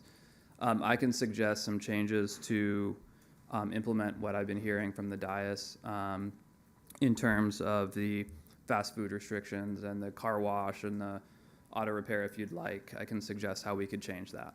Thank you. And liquor stores. And liquor stores. So what we would do is in table 9212, which is in part 2 of the draft code, we would basically add notations to the additional regulations column for the relevant rows, which would be the row for auto vehicle equipment repair light. For that row, we would add a notation in the additional regulations column to state that in those new uses of that type in the CMX zone would be prohibited within 100 feet of residential, meaning any lawfully existing residential use or any residential zone that any zone that permits a residential use except for the flex zone. And then with respect to the same thing in the row for auto vehicle washing detailing, we would add in the additional regulations column that new uses of that type will be prohibited in the CMX zone within 100 feet of residential. Same thing for the service station full service row of the table. The additional regulations column in that row would be modified to state that new uses of that type would be prohibited in the CMX zone within 100 feet of residential. Same thing in the service station minimum service row of the table. The additional regulations column would be modified to state that new uses of that type shall be prohibited in the DMX and CMX zones within 100 feet of residential. Same thing in the restaurant with drive-through row of the table. A notation would be added in the additional regulations column to state that new uses of that type shall be prohibited in the CMX zone within 100 feet of residential. And then in the liquor store row of the table, we would add a notation in the additional regulations column to state that new uses of that type in the DMX and CMX zones would be prohibited within, and here we would suggest 300 feet of residential because of the fact that the current code contains a 300-foot radius restriction from schools, parks, and churches. Did I hear you mention repair shops? Auto repair shops? Yeah, I think I mentioned auto repair shops, which was the heavy, or I think it was light. I mentioned Light, I thought. Yeah, I mentioned light auto repair because Mr. Nase already spoke to heavy, Okay. which is already prohibited. Councilman Hicks. Yeah. Before you leave, Ben, I guess in that, addendum, what is that covering DMX for downtown mixed use? You said 300 feet? The 300 feet would be for liquor stores, and those would be prohibited. New liquor stores would be prohibited within in the DMX and CMX zones within 300 feet of residential. And also, I guess well, I wouldn't want to know another drive-through, but just making sure that we kept the downtown area accessible for possible new businesses as we're trying to develop that entire corridor. Yeah, so if you were a new liquor store who wanted to come in and you're in the DMX and CMX zone, it would only be prohibited if you're within 300 feet of a lawfully existing residential use or another zone that permits residential uses except for the flex. Okay. Is there a consensus that we need to add these? I concur. I'm in agreement. Councilman Deere. Yeah, I concur. MPT. Yes. Councilwoman. Yes. Thank you. Okay, so that would be deemed part of staff's recommendation then. Thank you. Thank you. Okay. Uh, Does the staff get all that, or I guess our assistant city attorney, I have all that. Yeah. Madam Mayor? Yes, Council. I would like to hear the public make comments on this before we make any other determinations as a legislative body. We'll open the public hearing after they finish. Is staff complete with their presentation? No. Because when they ask for consensus, we're like making a decision without even hearing the people who came here tonight to speak. We have to hear them speak before we make a decision. That's true. I want to hear from them. I want to hear what staff has to say so we have all the cards on the table.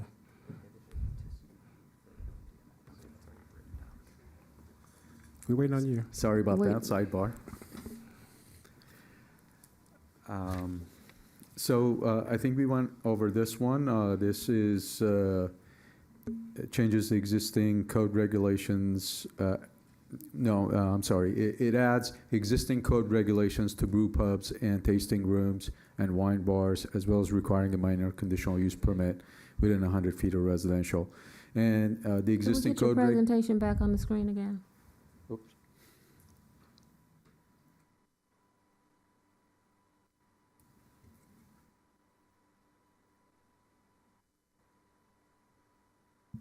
Yes. So, an existing regulations, one of them is that you cannot have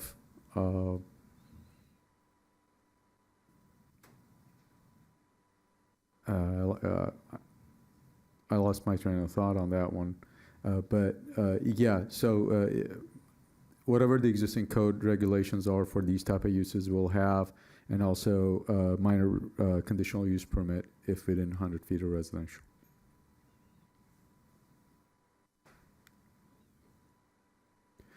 This revision is retains the permitted use by right nature of full-service restaurants and retains the existing code standards. Basically, we wanted to encourage restaurants. We don't want to have additional requirements that would discourage them.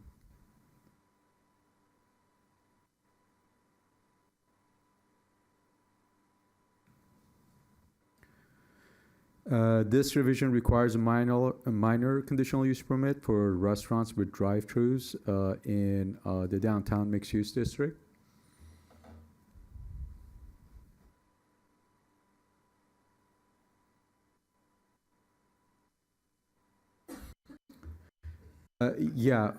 Right now, our existing code doesn't have, it's a permitted use by right everywhere in the city, basically drive-through restaurants. And now it requires a minor conditional use permit in the DMX in the downtown mixed-use zone. And is that something that the director can approve, or how do That's right. Minor conditional use permits are approved by the director, and the director has the choice and option of kicking it up all the way to Planning Commission. Okay. Or it can be appealed to the Planning Commission as well. But the council will be informed of any of these changes. I think Ben and Vivian can help me, but I think there is a provision in the code that requires us to notify the city council and planning commission of all the director decisions. Is that correct? Yes. Thank you.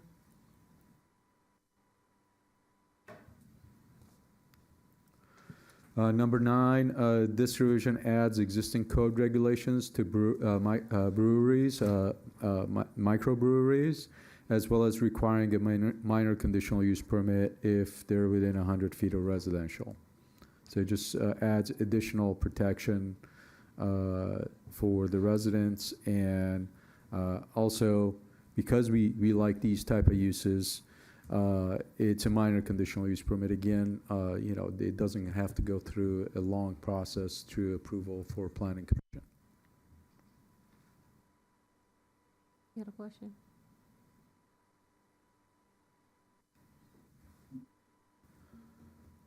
This is the last change that staff is proposing. It adds existing code regulations to large breweries.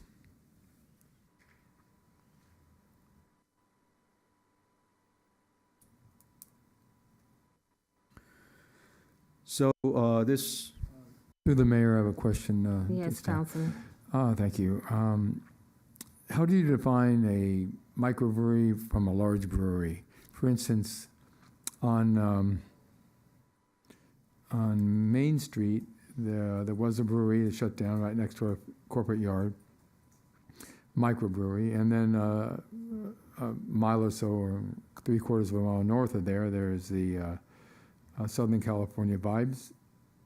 And is that considered a large brewery or a microbrewery? It's distinguished on how much beer they produce. Oh, how much beer people drink? So it's the break point is 15,000. If you're less, it's micro. It's above. It's 1,000 what? 15,000 per year. 15,000 barrels per year. Barrels of brew per year? Yes, that's a lot of brew. Okay, so I mean that the business I mentioned is not near residential at all. Yeah. So it really wouldn't be an issue. But I would like to know the difference between the two. So thank you for outlining that. Yeah. I'm complete. Thank you. So this basically talks about the next steps. The phase 1 started back in summer of last year, and hopefully, it'll conclude tonight. The second phase has already started. The consultant has already started drafting it. We haven't seen any copies yet. So we will expedite that, and we're going to do a lot of outreach with the industry to make sure that they're involved with the process. Planning staff has done a great job going to the community and letting the community know and the businesses know what's going on and what the zoning code is all about. They've done surveys, so they've done a really good job reaching out to the community, and the industry will be notified. We'll have several meetings, I'm pretty sure, and before we bring it back to City Council, the phase 2 to City Council. I had one question before I open the public hearing. I know there's a mandated by state, and there are some things that we have discretion over. Do you have an outline of all those items that are mandated by state that this body has no jurisdiction over? We can't change it. Do you have a list? Yeah, it's basically, I think one of the slides I had, it talked about, I think it was the programs in the housing element. Basically, residential care facilities, emergency housing regulations, low barrier navigation centers, transitional supportive housing, and single room occupancy units. Those are the ones that the state is really mandating us to allow them in residential areas and make it easy, to have these type of businesses. I just wanted you to outline them again because I have had several questions about these units and housing and group homes, and we have no jurisdiction over that. Councilman Hicks. Yes, Madam Mayor, I'm glad you brought that up. That was one of the questions I want to ask once he was complete. I've received calls from different residents who are very upset in regards to the density and the changing of the zoning to allow more density in the community, which is going to reduce the amount of parking available for the residents in the area. But I want to make it known to our residents, it is because of the state mandates and state requirements that is prohibiting us to keeping the old way of having our neighborhoods and community look, and that because of that, you're going to see more density in your neighborhoods and you're going to see more cars in your community. So that was one of the things I wanted to make sure it was known based upon the new zoning, because I had several people who called me. They couldn't make it tonight, but I said I would bring that up in this meeting on their behalf because they were real concerned by now my community is going to be bombarded, even with the ADUs that are coming on board and they're trying to get into place, that they're going to now have more density and more people living in your community and cars cluttering up the streets in the area. So thank you. Absolutely, you're correct. And during the general plan, we went through this exact same conversation, and the state, through the housing element, increased the density in all of our mixed-use areas. So the cities are kind of left without any choice most of the time. And we just want to point out, it's not this council, it's the state that's telling us what we have to do. So I want to open the public hearing now, Madam City Clerk. You have. Madam Mayor, may I Yes. just go through one more slide, which Okay, is the last slide? Oh, I thought you were finished. Okay, sorry. Staff's recommendation to the City Council is to introduce ordinance 24-2405, subject to incorporation of all revisions recommended in staff's presentation and any further revisions that may be approved by the City Council following the public hearing, together with the revisions listed in Section 4A-2 of the agenda, revision of the ordinance, and direct staff to integrate those revisions into the proposed Phase 1 zoning code update attached as Exhibit B instead of listing them in Section 4A2 in the version of Ordinance 24-2405 that is to be brought back to City Council for second reading and adoption. Thank you. We're going to open the public hearing. Thank you, Madam Mayor. As I mentioned, we received 3 written public comments for this item, as well as 6 comment cards that I received this evening from members that are present in the audience. I do need to note that 2 of the people who submitted public comments also submitted a public speaking card, and as you're aware, Madam Mayor, it's one or the other. So I could give the option to Mr. Espino or Mr. Leslie if they want to speak now, or with your pleasure, Madam Mayor, I read the written public comments that were received in If they're advance. here, let them speak. Okay. You ready for the speakers? Yes. Okay. Mr. Espino?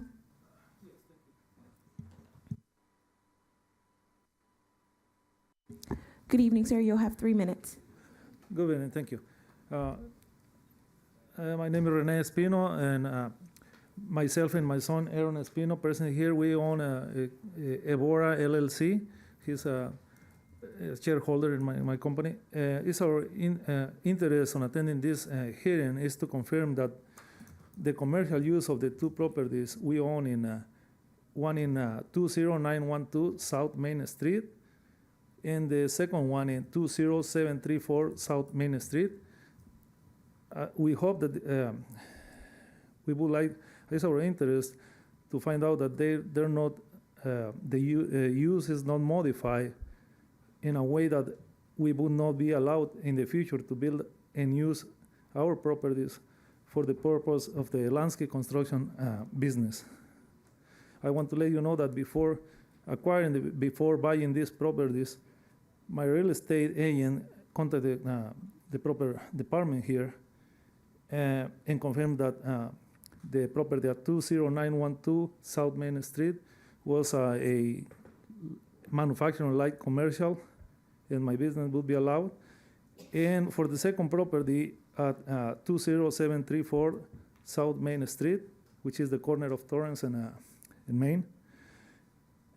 I prepare a preliminary site plan and perspective elevation describing my intent to build an office with restrooms, space for my employees to sign in and out, parking, and storage for some of the materials related to our construction trade.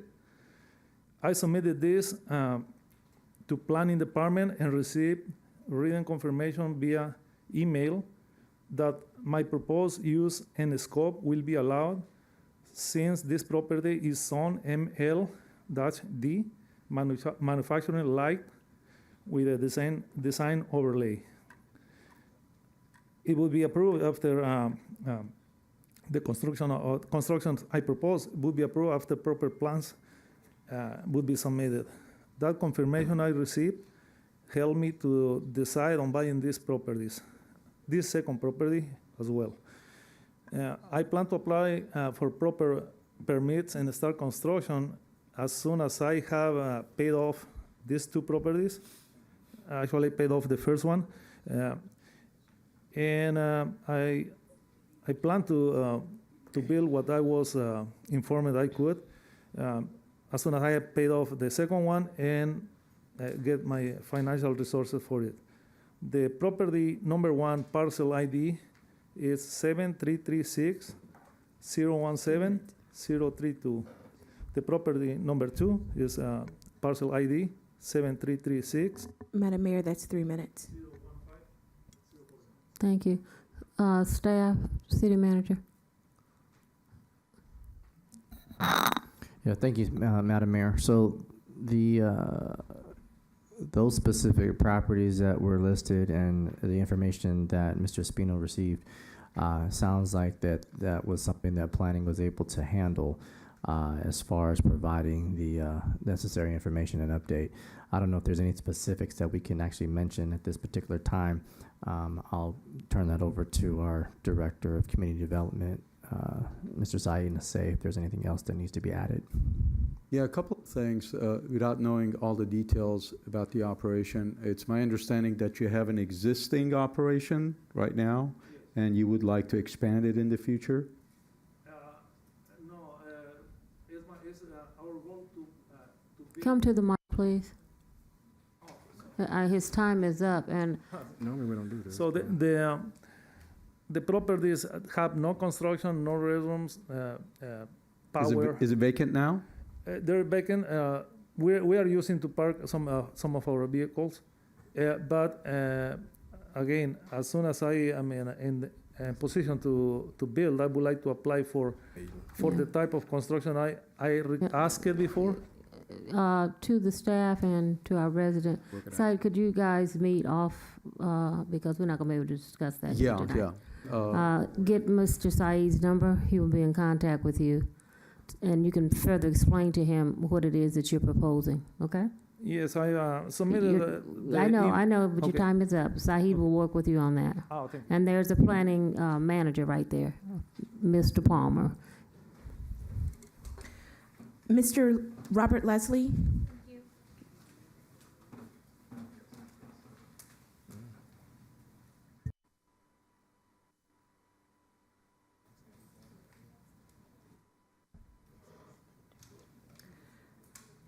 Good evening, Mr. Leslie. You'll have 3 minutes.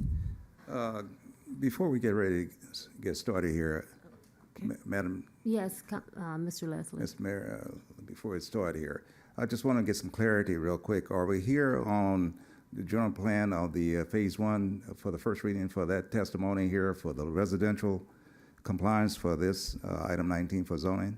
Or are we, because he was talking about commercial business there. He's here for phase 1. Okay, well, let's okay, we are, okay. Start his time, please, over.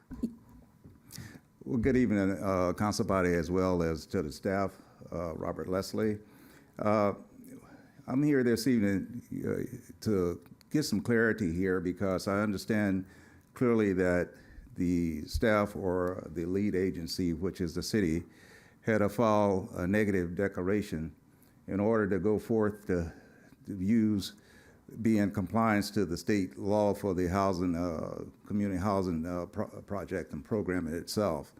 So understanding that with the guideline that you're trying to make sure that you're in reference to 1398 AB, 1398, which is saying that you're going to, in other words, implement a long-term plan to making sure that you're going to have certain guidelines and references that are going to comply to the state law and that guideline there.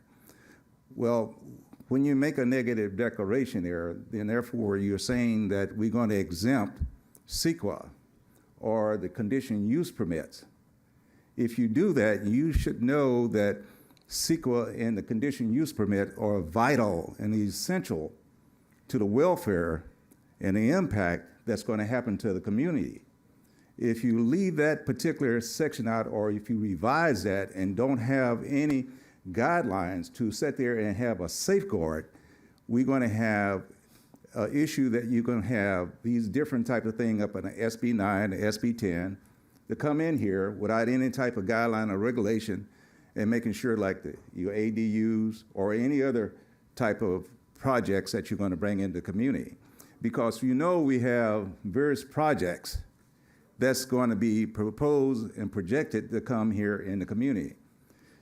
In my past experience, we know that those particular things with CEQA and the conditional use permits have been very useful to make sure that we're not going to be impact into the community itself here. So what I'm asking here is like if we're going to have the guidelines of exempting CEQA or the conditional use permit, even I think this particular exemption leave out our charter. So what type of powers are we going to have as citizens now to have some type of input or say so with the impacts that's going to come into our community? So I'm asking you very clearly, make sure before you try to vote on an item here, have more community involvement upon the reference to about how the impact's going to happen if you're going to exempt or alleviate any of these particular guidelines have acted as a safety valve for us for years. I appreciate it. Thank you. Have a good evening. Our Assistant City Attorney, let's respond to that, please. Oh, okay. How many public hearings do we have? The public hearing. So I can speak to the CEQA review that was done for the zoning code update if you'd like. Yes. Okay, so the CEQA analysis was that for the general plan, there was an EIR that was done, environmental impact report, and there was a memorandum, ESA environmental memo that was done for the zoning code update that concluded that under CEQA guidelines section 15168, that no further environmental review is required. So there was analysis done to determine whether the zoning code update is within the scope of the project that was analyzed with respect to environmental impacts in the general plan EIR. And the ESA memo just basically concluded that that the zoning code update was within the scope of the general plan EIR, that the development impact and the imprint, the anticipated development under the general plan is no different than what is anticipated under the zoning code update. It's within the scope of the general plan EIR environmental analysis, and it's consistent with that.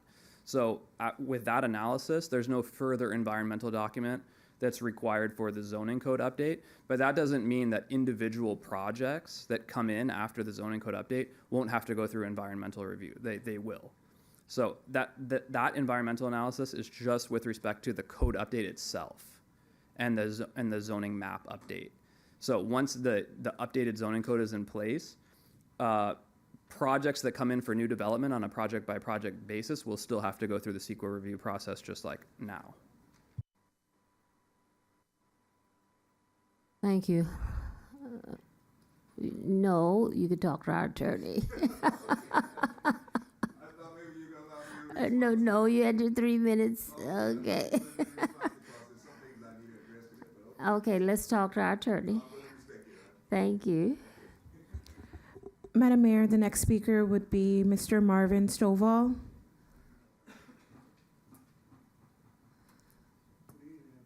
Hi, Mr. Stovall. You have 3 minutes. Resident for over 20 years, and I'm opposed to this. To me, it seems like deja vu. It seems like we addressed the density in some apartments a few years back. Robert Leslie touched on a few things that I was going to talk about. I know you said that the state is requiring certain things. My question is the state going to incur the expenses when we start having the problems? You're talking about liquor stores, high density, which if you do any research, most areas that are changing those things, the crime rate has gone up. I noticed that a lot of things have been happening in Carson. Some of them you hear about, some of them you don't. I had a neighbor that had called the sheriff department, and supposedly, because I can't really speak on what they said, what happened because I wasn't there, but they were talking about response time and certain things they won't respond to. So if we're dealing with breweries, liquor stores, apartments, all this other stuff, I want to know how it's going to benefit the citizens. In the 20 plus years I've been here, I've seen a lot of progress, but I haven't seen how it benefited the citizens, okay? The traffic has gotten bad. It was really ironic that the lady from the Red Cross was talking about health. And when she was going through the list of people that were more susceptible to these illnesses, I think I checked at least 3 or 4 boxes, okay? So if the quality of life is going to be affected, then my thing is I still want to know how it's benefiting the citizens, because I don't see it, and I haven't seen it for the 20 years. I understand that it's progress, but all progress is not good. You're trying to compete with the LA, Santa Monica, and all that other stuff. I would like to see information on the problems they have because of all these breweries, the liquor store, the high density apartments. Thank you. Thank you. I'm going to have my city attorney respond to a couple of things, because just as though you're upset about what's going on, so is this body. Madam City Attorney. The state of California in the last 2 years has been passing a series of housing laws that is taking local jurisdiction powers away from them. And they are creating regulations that allow denser developments in all sorts of communities. It is a huge battle. A lot of cities at the beginning tried to not respond to it. Then the state of California formed an enforcement agency where they can actually go and enforce these state laws against various cities. Carson has been as aggressive as any other city could be. Currently, there is a coalition of cities, I think it's about 6 cities, that have been brave enough to file a lawsuit against the state to challenge some of these housing laws, to try to restore some of the local powers back to local cities. Carson is leading that lawsuit. So the city council is trying to do everything in their power to try to restore those powers back to local agencies. But during the time, meanwhile, they are required to comply with state laws. Now, here's a really important thing for the residents to understand. If the city did not pass its housing element through its general plan update that had the various residential developments identified and all of that, HCD would not have certified our housing element. And if HCD would not certify the city's housing element, here's a word for everybody to go research. The state of California now allows developers to come in and file a builder's remedy application. It is the scariest thing that can happen in a community, because they could come in and say, we're bringing a development with 1,000 units, whatever, like the units can be very, very dense, and the city will have very little control over it. So the city was very wise to update its housing elements in time, to go through this process to implement the zoning plan and all of that. to avoid any sorts of builder remedy applications coming in. In communities like Santa Monica, they're engaged in major litigation on builders remedies cases. My office actually represents City of Ojai. They have 7 builder remedy applications pending there. The kind of development they want to do would shut down their 1-lane highway. The traffic is out of this world, and it would really impact the safety issues in their community. So again, these are state laws. We're happy to share the state codes with anybody that's interested. And as part of certifying the housing element, HCD requires all the zoning updates to happen. So if a city doesn't take the action that we're taking to update our zoning to make it consistent with the general plan, HCD can come back and revoke your housing element approval. So those are the laws that, in a nutshell, but I'm happy to respond to any further questions, Madam Mayor. Thank you, Madam City Attorney. I wanted you to explain that because I don't want residents leaving thinking that we're not doing anything. We're leading the charge on this fight. You know, it's 6 cities involved, and Carson is on board to fight. But at the end of the day, we may win or we may lose. But I want to roll, we as a body wanted to roll our dice and say, what can we do as a city? Because every day laws are being passed that takes away our local control. And I don't like it.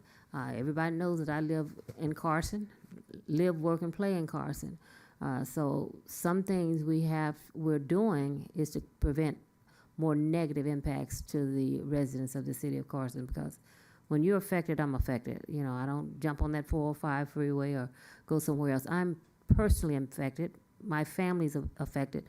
And this council, we live here in the city. So it may not seem to you, but we are entered into a fight. And some of these, I always tell our fearless city attorney, when we fight, we win. But if we sit here silently, we just take what they shove down our throats. And so we're fighting right now to protect your rights, to make sure that your quality of life is, we keep it, because your quality of life is affected, my quality of life, all of this body is affected. So thank you, Madam City Attorney, for that. Madam Mayor, the next speaker is Stephen Shoenate. I'm sorry if I mispronounced that. That's correct. Oh, awesome. Good evening.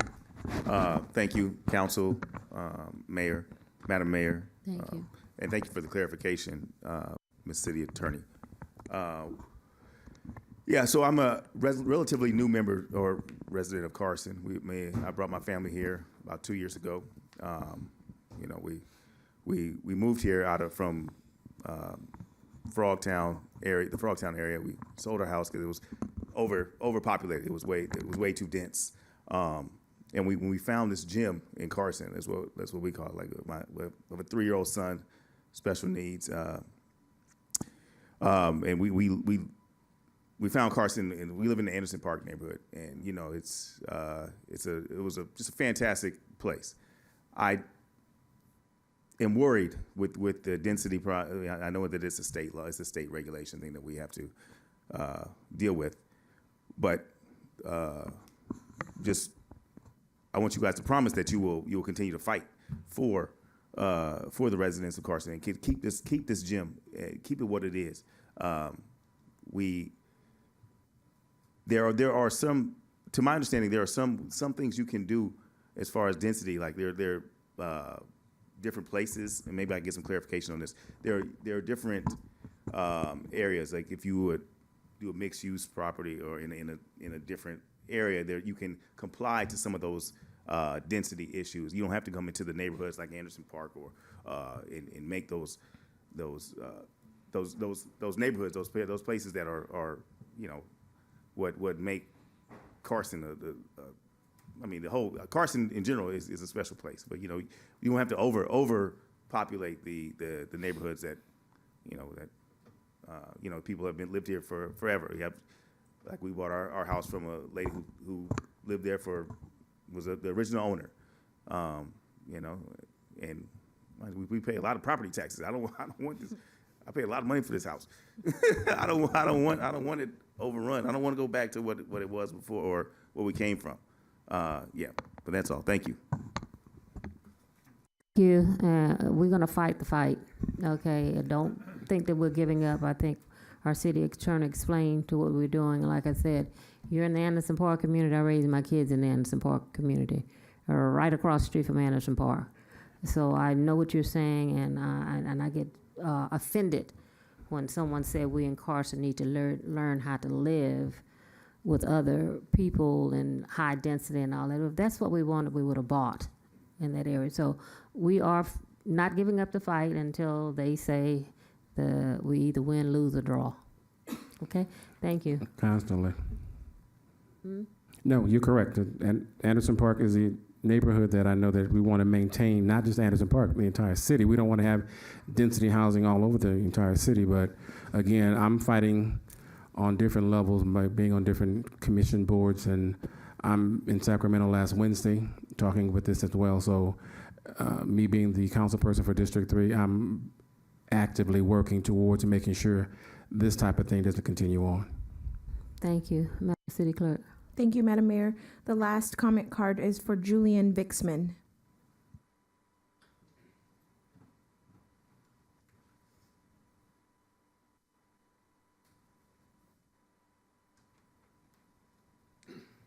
Good evening, Mr. Vixman. You have 3 minutes. Thank you. Good evening, Mayor Davis Holmes and members of the City Council. My name is Julian Vixman, and I'm an attorney at Hanson Bridget. My law firm represents Watson Land Company. On February 27th, Watson submitted a letter to this council which asked the city to make several critical revisions to the Phase 1 zoning amendments. There are a few reasons why the proposed edits in the February 27th letter are necessary. First, the edits we recommended ensure that the new zoning regulations are consistent with the city's general plan. Second, the edits ensure long-term compatibility between residential and non-residential uses in the city. And third, the edits promote the future success of businesses that comprise Carson's tax base. I trust that you have all read the February 27th letter and that you are familiar with the edits I am referring to. But I would like to briefly summarize a few of the critical edits that should be incorporated into the Phase 1 amendments. So the first one is in Table 9212.2, which lists the allowable land uses. Warehousing, distribution, and logistic uses are prohibited in the new Flex District. This is inconsistent with the 2040 General Plan.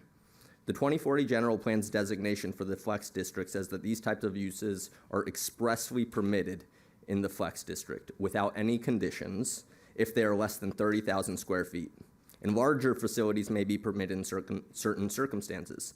It is imperative that you fix the inconsistency between the proposed Flex District zoning and the 2040 General Plan. Another critical edit is that the noise limits listed in Table 9315.3-A are also inconsistent with the standards listed in Table 9-2 in the 2040 General Plan. Those standards should be revised to ensure consistency with the General Plan. And finally, Table 9316.7 should be revised to eliminate the maximum cap of loading spaces for industrial uses over 20,000 square feet. Thank you for your consideration. Again, please incorporate these critical edits listed in our February 27th letter. Thank you. Madam Mayor, no one has seen that letter. My office hasn't received it. Staff is shaking their head. City clerk doesn't have it. Do you know who the letter was sent to? Yes, I have a copy of the letter. Just grabbed it, but it was sent to the mayor, I believe. I know your office has worked with my office in the past. It would have been really good if we had received a courtesy copy, but I could confirm who it went to. I'm sure the intention was to have everybody who needs to see it see it. So You might want to remind the gentleman that nothing he says right now is going to be recorded or broadcast on TV unless you go use the microphone. Madam Mayor, I stopped the clock. I believe he had about 45 seconds left. You have 45 seconds. Sure.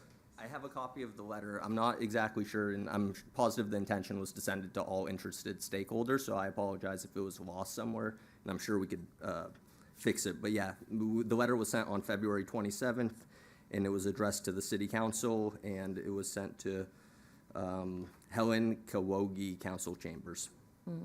Helen Cowboy. Thank you for your concern and Thank you. for you mentioning. We don't want Madam him. Mayor, can we get a copy of that letter? He's leaving. I thought he left a copy. You're not leaving a copy?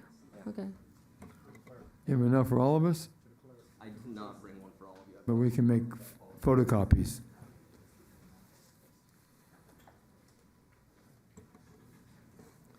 We will take your. Long letter. Hmm?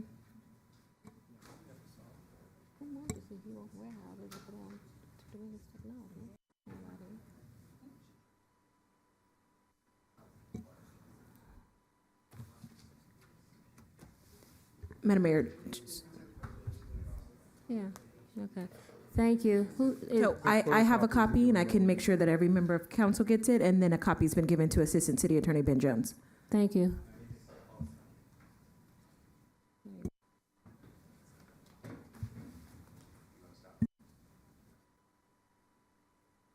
Oh, Madam Mayor, that concludes public comment cards. As far as the written reports that we received, as I mentioned, 2 of them spoke here, and the other additional one does not have a name attached to it, so I will not read it. Thank you. Thank you. We're going to close the public hearing.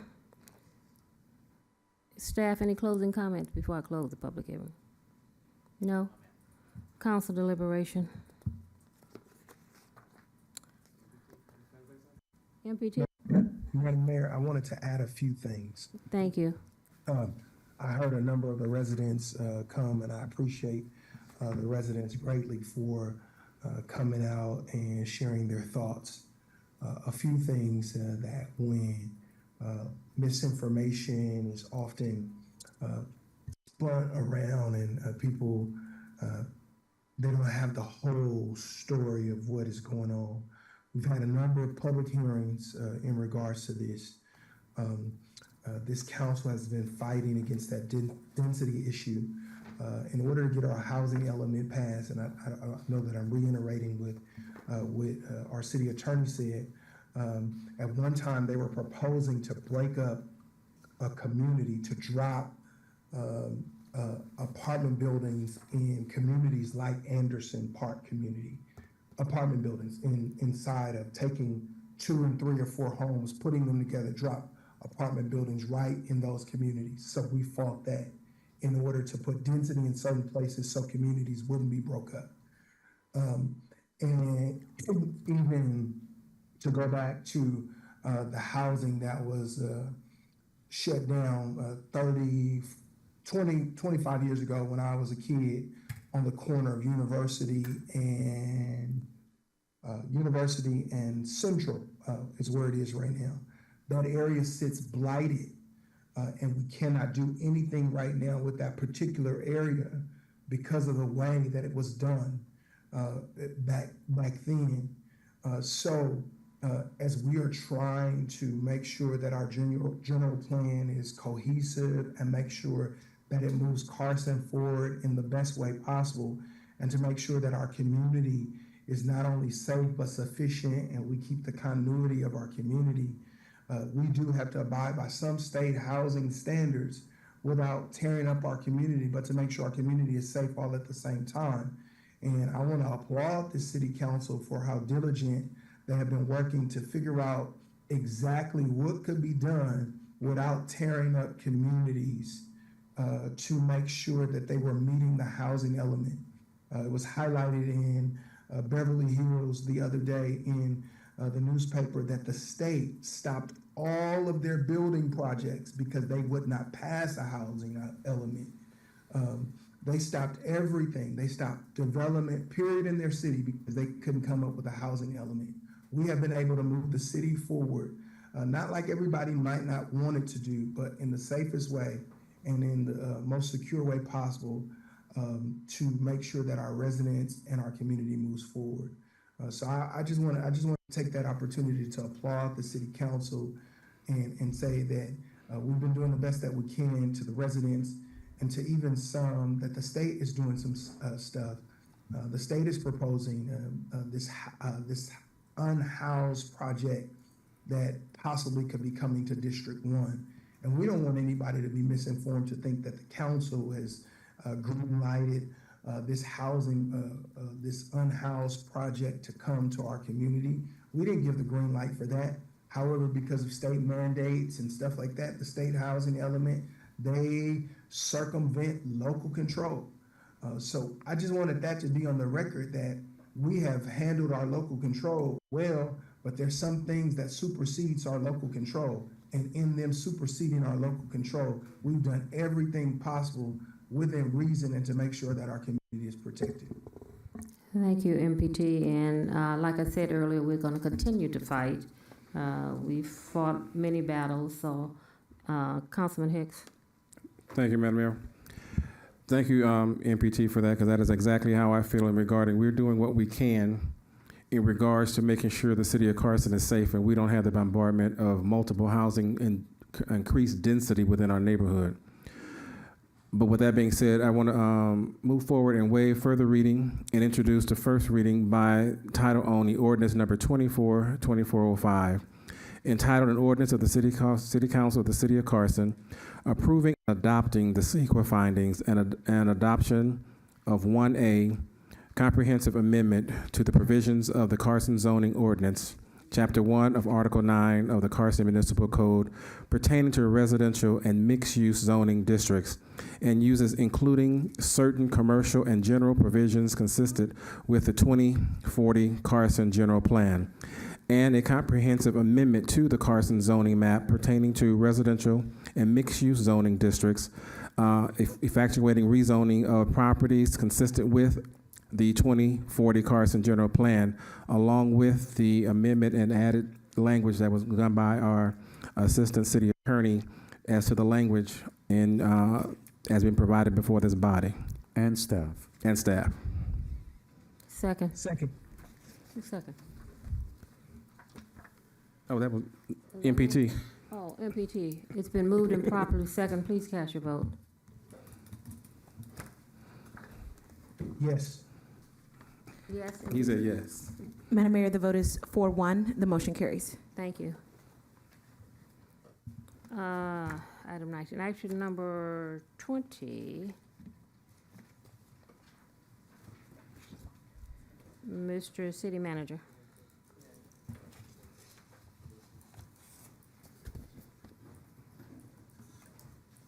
Thank you, Madam Mayor. This item is a discussion item to consider introduction and first reading by title only of an ordinance that the Community Development Department has worked on. Again, I'll allow our Community Development Director, Mr. Saeed Nasseh, to provide a presentation. But beforehand, Madam Mayor, if we may take the liberty at this time to introduce briefly new staff in the department for the Community Development Department. So I'm going to allow again Mr. Nasseh to do that brief introduction and then go into the discussion of the item, if that be the will of the mayor and council. Thank you, Mr. City Manager. Madam Mayor, I'm happy to announce that we have Eric Romero. He's here tonight. He is our new Economic Development Manager. He will oversee the implementation of the Economic Development Strategic Plan that the council approved in September of last year. He's an experienced economic development professional with public and private sector experience.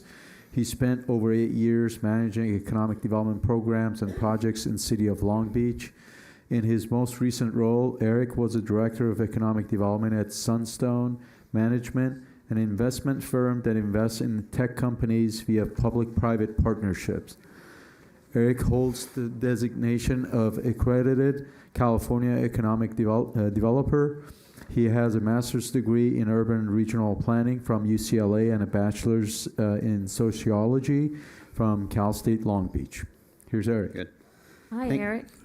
Good evening. Thank you, Saeed, for the introduction. Good evening, Mayor, Mayor Pro Tem, and members of the City Council. I am honored to be here tonight, being introduced to you and members of the community that are here as well. I look forward to working with all of you on the implementation of the Economic Development Strategic Plan that this Mayor and Council approved in September of 2023. And I'm especially excited about working with you all to elevate the city's efforts to attract, retain, and expand businesses that create economic opportunities for residents of Carson, and that also help with long-term sustainability, financial sustainability of the city as well. So I also want to take this time to thank you for the hard work that you've put in over the last few years to ultimately create a strong foundation for this community to ultimately build upon when it comes to economic vitality and community development. Also, thank you to city management and also to Saeed for their vote of confidence in selecting me for this opportunity. So with that, I'll just say thank you, and I look forward to working with you.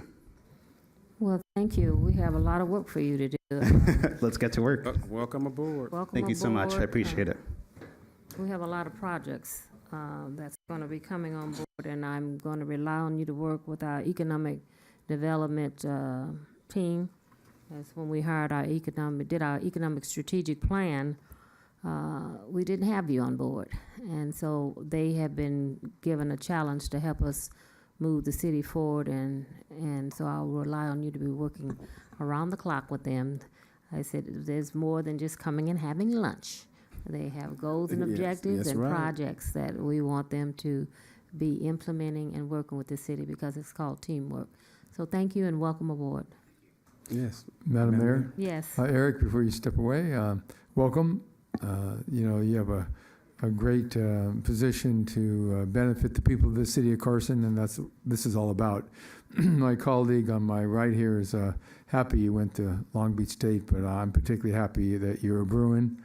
That's my alma mater. I actually studied urban and regional planning at UCLA myself. However, I changed my major to political science, and I ended up here.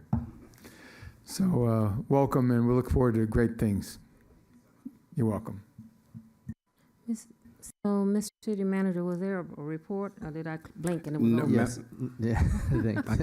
Thank you, Madam Mayor. Our Community Development Director, Mr. Saeed, and say go ahead and provide that update and report for you. Thank you, Mr. City Manager, Madam Mayor, members of the City Council. Section 206 of Charter states that the city may adopt comprehensive ordinance with measures to eliminate blight, encourage private investment, provide public infrastructure, and cause development and redevelopment of property. The Charter further powers the city to loan, grant, fund, or finance private projects which will provide public benefit to protect public health and safety and welfare of the community in a manner to promote the economic development objectives of the Charter. By adoption of Ordinance 24-2404, the City Council specifically authorizes the city to pursue economic development activities by entering into agreements for provision of loans and grants to certain commercial property owners. Staff is intending to use the authority granted under this ordinance to schedule funding agreements for commercial facade improvement program projects on May 7th, 2024 for City Council's consideration. That's complete staff's report. Comments or questions from my colleagues? Yes. Which one? Oh, That's me. Here? Oh, you. Councilman Hicks. It came. I don't want to wait further reading and introduce the first reading ordinance for number 24-2404 entitled An Ordinance of the City Council of the City of Carson, California, adding a new Chapter 3, Economic Development, to Article 10 of the Carson Municipal Code, specifically authorizing city to enter into agreement for economic development activities. Second. It's been moved and properly second. MPT? It could be Jim, it doesn't matter. It's fine. What'd he say? I said, that's fine. Cast your vote. MPT said that's fine. Madam, Whatever he said, we agree with him. Madam Mayor, with MPT's verbal, it's a unanimous vote. The motion carries. Thank you. Item number 21, consider resolution 24026. Mr. City Manager. Thank you, Madam Mayor. This is a resolution brought before you and the council, Madam Mayor, in regards to a policy for city use of unmanned aircraft systems, most commonly known as maybe drone or drone policies. At the microphone, as you see, our Chief Sustainability Officer, Ms. Rita Coulter. She's going to give a brief presentation as well as introduce the consultant that can go into further detail in regards to this particular policy, drones, being that flies over my head, so I'm glad to have them here to, no pun intended, give the information. So thank you.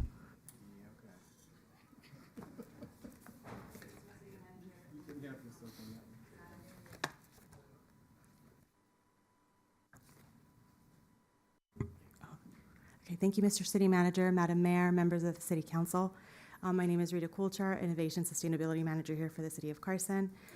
Item number 21 is the consideration of a resolution and policy for the city's use of drones to enhance city services. With us today is Sunny Beach, who works with Airspace Link, the consultant that the city hired to assist with the development of a drone policy. Your packet includes a staff report along with the resolution and the full policy document. And Sunny has prepared a few slides to share some information about their company, the drone policy that's being considered tonight, who was involved in the development of the policy, why it's important, and how this technology can be used. With that, I'll turn it over to Sunny. Thank you. Thank you very much. Appreciate it, Madam Mayor and the Pro Tem and then the City Council as well. So I'd just like to start off by saying that we, first of all, appreciate the opportunity to partner. We love to partner with a city that is forward-thinking like yourself. And so, first of all, just really appreciate the opportunity to work with you guys. I just start off by what you see on the screen right here. So you guys probably recognize the map, right? The 4 districts that are drawn. The other circles that you see, those are what we'd consider regulated airspace. So that's FAA airspace. So if you're going to operate a drone within those circles, that does require you to have approval from the FAA. So I just want to show you guys, you can kind of see these areas, but even outside, even within the city limits themselves, outside of those, there's still regulations that the city needs to understand and work with. So I'm just going to I got 10 slides. I'm going to move quick. Just give you a little background on us, kind of why you guys selected us and kind of our expertise. We're about 55 professionals today. Bunch of smart folks, data scientists, softwares, aviation, you name it, we got the background. We do partner with quite a few organizations out there. Esri, who the city uses, but also the FAA, and then Thales, who is manned air. So most of the airports use Thales for that, so we are a partner of them as well. We'll continue to walk through here. So the important part of this for you guys to see is that second list right there. We're certified with the FAA as both a service supplier, a supplemental data supplier, what's called LANCE, which is low altitude approval, and then also before you fly, only one of 4 companies that are qualified that way through FAA. So we work very closely with them, pretty much on a weekly basis. We work with the FAA. So that's important as you guys are working on this policy, and I'll mention how we actually work with them specifically with your policy. We do work with a lot of governments that are out there, international, national, tribal nations, and we are connected to all 720 plus airports today, including the 3 surrounding your city. And then also down at the bottom, you see we are also security compliant. So we'll jump in, talk about the policy. So as we sit down with the city, right, we started getting the vision first. And the vision that was presented, right, was to lead the integration of new UAS or drone technology, right, ensuring that drones are used to enhance the quality of life, public services, and economic vitality. I love the economic development stuff. You guys are talking about great opportunities there with drones, rather than just reacting to the emergence of them, which unfortunately some cities are doing that today and kind of learning. Also, to establish safe, efficient, equitable environment for drone operations and fostering innovation, community engagement, and workforce development. So just a quick point on that. That's something that we've personally worked with, our organization helping out. Community engagements, things like drone parks, things in the city that you can, work with the community, educate the community on the right way and the wrong way to operate drones. And then workforce development. I myself just got back from out in North Dakota working with one of the tribes out there where we did like drone camps and got their kids in, taught them how to fly drones, obstacle courses. There's actually quite a few opportunities now. We see gamers are one thing that pick up drones that really, really fast. And so we're starting to see a lot of opportunities, jobs, and workforce development coming along with that as well. The extent of the policy, so the policy was intended to cover all city departments and contracted entities of the city that use drone technology. And it's really intended to have a flexible framework. So the idea of this, right, is so that it supports it, what the city needs to do and doesn't in any way kind of dampen that. So that was the intent. You see the term on here, Part 107. The policy extends to the use of operators with Part 107. Part 107 is an FAA license. So what happens is it requires about 40 to 60 hours to get that license to operate a drone. So with that, you learn all the regulations, you learn, the maintenance, you learn how to do it properly. So, that is something that is part of this code. You'll see that over and over. We obviously endorse that, and we also, you'll see push training as well. So other than that, the city can get what's called a COA, right, or a PAO, and those are something you guys may want to proceed in the future. We can advise on that. There was no change to the existing Carson Municipality Code when it comes to drones. You guys did have a policy in place. We did not impact that. And there are two agencies here, the Los Angeles County Sheriff's Department and the Fire Department, that are exempt from the policy. And we can go into detail if you guys want. The reason being they have policy in place. Pretty thorough policy, 18 pages I think the fire department has, and also they're kind of covered under their policy. So again, we did not include them, did not want to infringe on their operations. Policy development, so how we got here, kind of the steps that we followed. So we reviewed existing policies. So at the federal level, again, work closely with the FAA. We did also review all the California state regulations and local regulations. And then with that, we drafted up a policy. We met with your city organizations here, obviously with planning, IT, Rita's group at ISBM, public safety, risk management, the city's manager's office, and also a city attorney supported us as well. And we did do a workshop for key stakeholders. So we did a public workshop back in December the 11th, and that included private entities like some of the utility companies. Shell participated, the public participated. So we opened that up and just kind of made that open to make sure that everybody was keen on what we were doing, aware of what we were doing, and were able to give feedback. And we did work with the Long Beach FAA office, which is the local office here. And then I myself met with two FAA federal attorneys in Atlanta around this. So again, we vetted it from top to bottom. What's covered in there? So kind of the four main topics you'll see. Operational safety protocols, and again, I'm not going to go through all of these, but that just gets into the regulations themselves, safety management, and then incident reporting is one that we cover in there in the event that there is an incident. Approval and oversight. So the city does have the ability to do what's called advisory. So if you had an event in town, you could set an advisory on that so that people know not to fly drones in that. So that's covered in there, as well as the oversight committee regulations. And then equipment, right, crew and asset management. So, the way to think of this is in some ways a drone's kind of like a laptop, right? It's city property and it's flying around out there. So when you see the data management piece of that and the management of that, sort of think of it in that way, right? That it is the city's responsibility. And as far as the data that's collected, that falls under the city's data management piece as well. And again, we emphasize training and certification. So the policy underscores the importance of this. There are mandates. Again, we mentioned that Part 107, that is something that is part of this. Also, regular training requirements. The FAA will update their policies from time to time and their training and requirements. So we put that in there that needs to be monitored.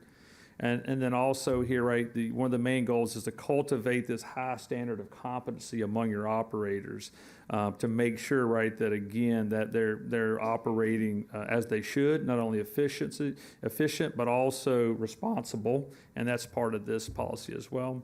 And it does clarify the responsibilities and roles for multiple. So in some cases, you have a pilot, you can't have what's called a visual observer. So if the drone's going to fly beyond, then we cover that in there, that the city has somebody that can maintain sight of the drone.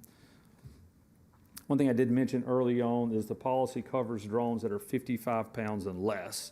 And that is significant because once it gets over 55, that's a whole nother FAA regulation and policy you have to get into. And you can fly drones, I want to show in the picture earlier, with attachments such as infrared, photography, cameras, things like that.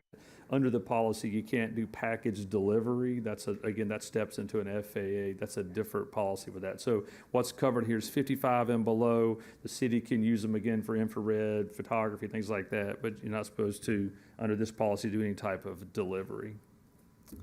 And then we did, again, cover legal and privacy considerations. So the first one here, right, is the California Civil Code. That is addressed. And then also, right, the personal privacy and prevent invasive practice, public records compliance, and then prohibitions to protect rights. So all those are built into the policy and covered as well. And some of the use cases, as we went through with the city, folks have talked to them, and then what we've seen in other cities and counties that we're working with today, the types of things under the policy, right, inspections. So if you guys are doing roof inspection, solar panel, air conditioner units on top of a roof, right, much safer and easier to do that with a drone than trying to get somebody up there. Bridge inspections, things like that. Construction management, whether that's road construction, where the case may be, right, with that you can kind of monitor where the impact of that construction and the process and the progress of that. Disaster response is obvious, but if you did have fires or any type of a weather event, right, the drones are covered for that here. Environmental monitoring is big, so if you're looking at any type of erosion or anything that's occurring, another use case for drones. Marketing, outreach, video production's big. Surveying and mapping is very common. You used to in the old days, you had to pay somebody to go get this done. Now a lot of cities are doing that themselves, right? If you got an area, something changes, you guys are talking about development in an area, much easier to go out with a drone and collect that than having to bring in companies to do that every time. Public safety, so we see that's like drone as a first responder. Is a big one, right, where either the police have a drone in their car or they dispatch one out to, a lot of cases can kind of de-escalate a situation. Security and enforcement.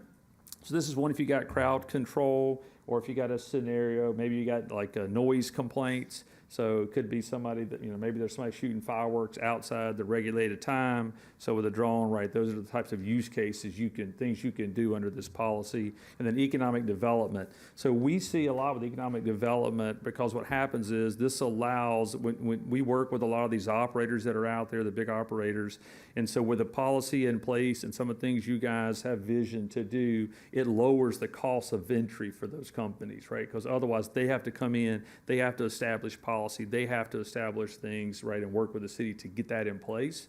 So this lowers that entry cost to get some of those outside companies in. So I ran through that quick, but I don't want to waste too much of you guys' time. So I'll open it up for any questions or thoughts. Questions from my colleagues? I've got a question. Mayor Thank you.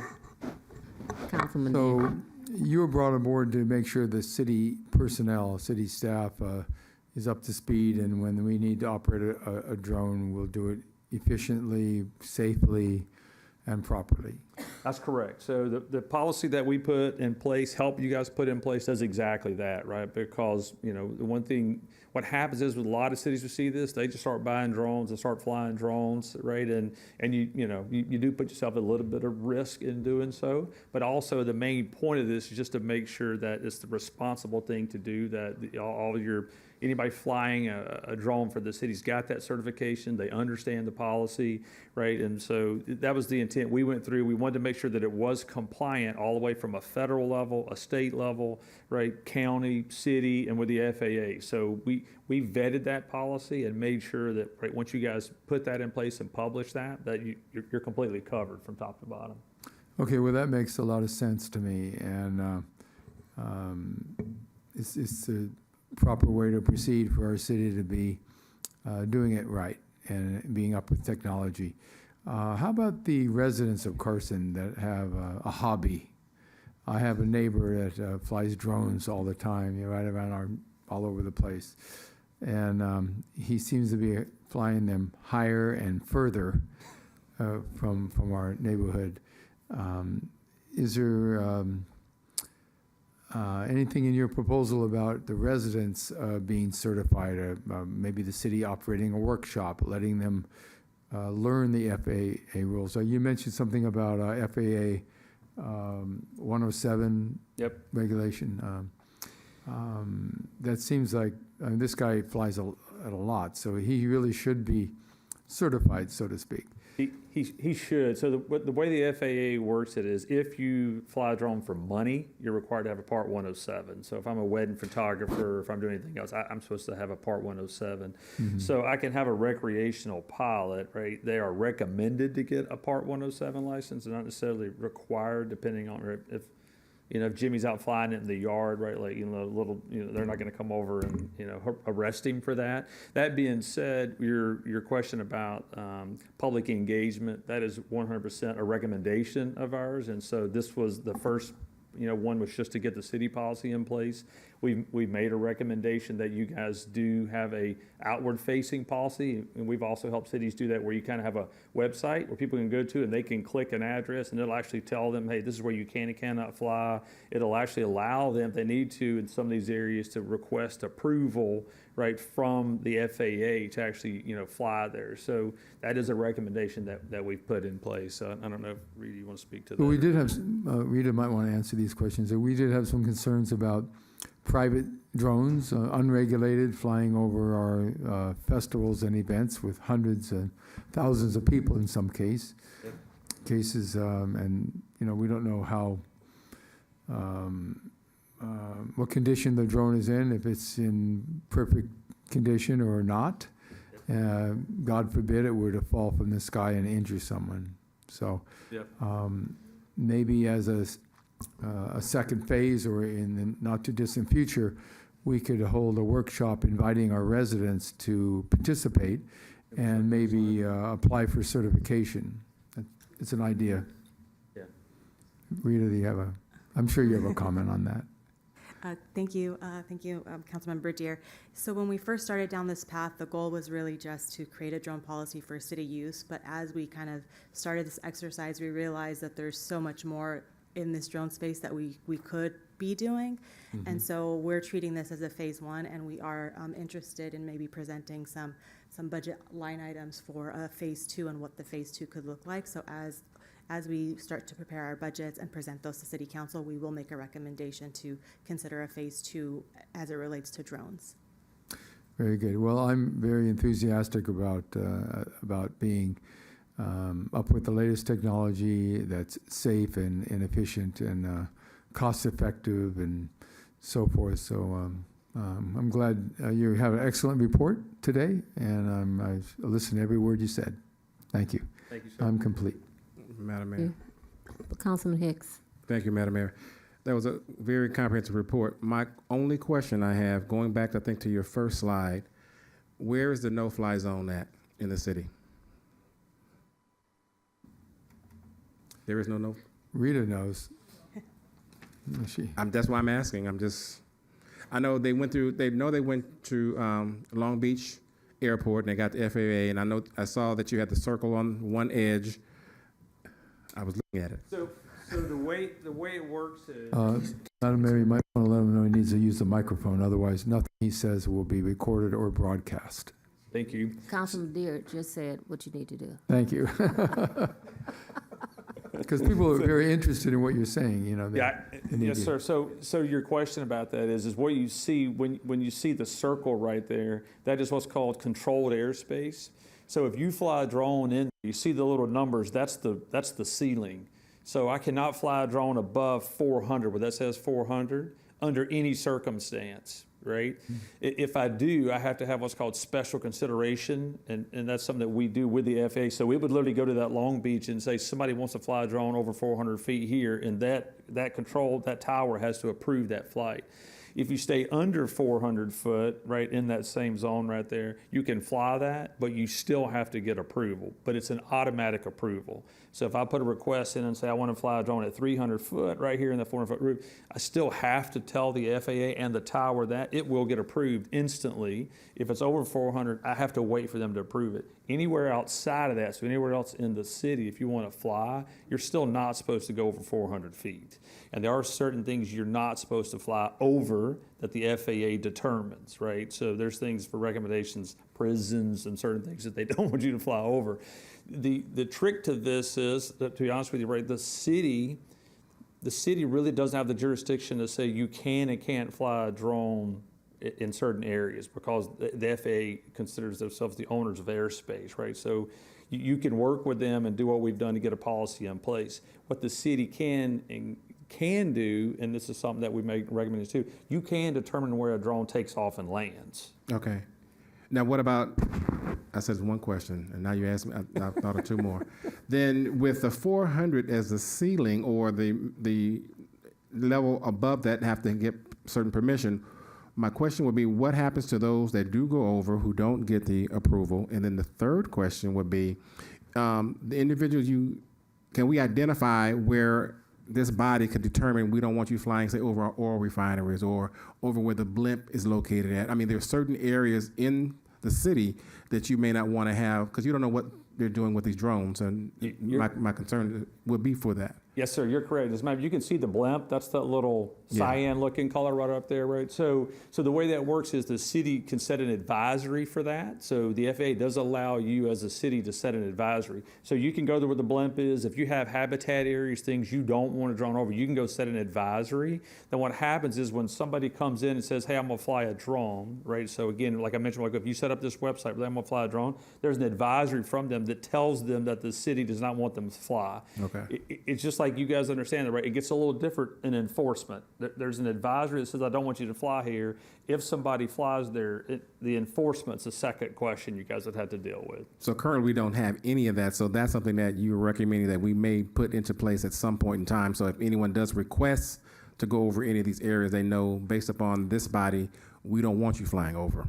That is correct. And it'd be the same thing like a temporary advisory. So we're having a festival, we're having a parade, anything there, right? You can go in and create it as temporary advisory and give it a time. And then during that period, it would tell them not to fly a drone in there. And then it would time out after the event. Okay. So a question for Rita. Yes. Rita, have you engaged the? I'll repeat her question. She was stating something that's called remote ID. So within the next week, the FAA is doing something called remote ID. Remote ID will be required for any drone. So think of remote ID as like a tag number. So what that means is, right, like today we work with, like say, Charlotte Water. So we do, as an organization, we do something that's called encroachment alerts. So if a drone flies over one of their water facilities, we actually alert them that the drone flew over that. We send them an email, we send them a text, right?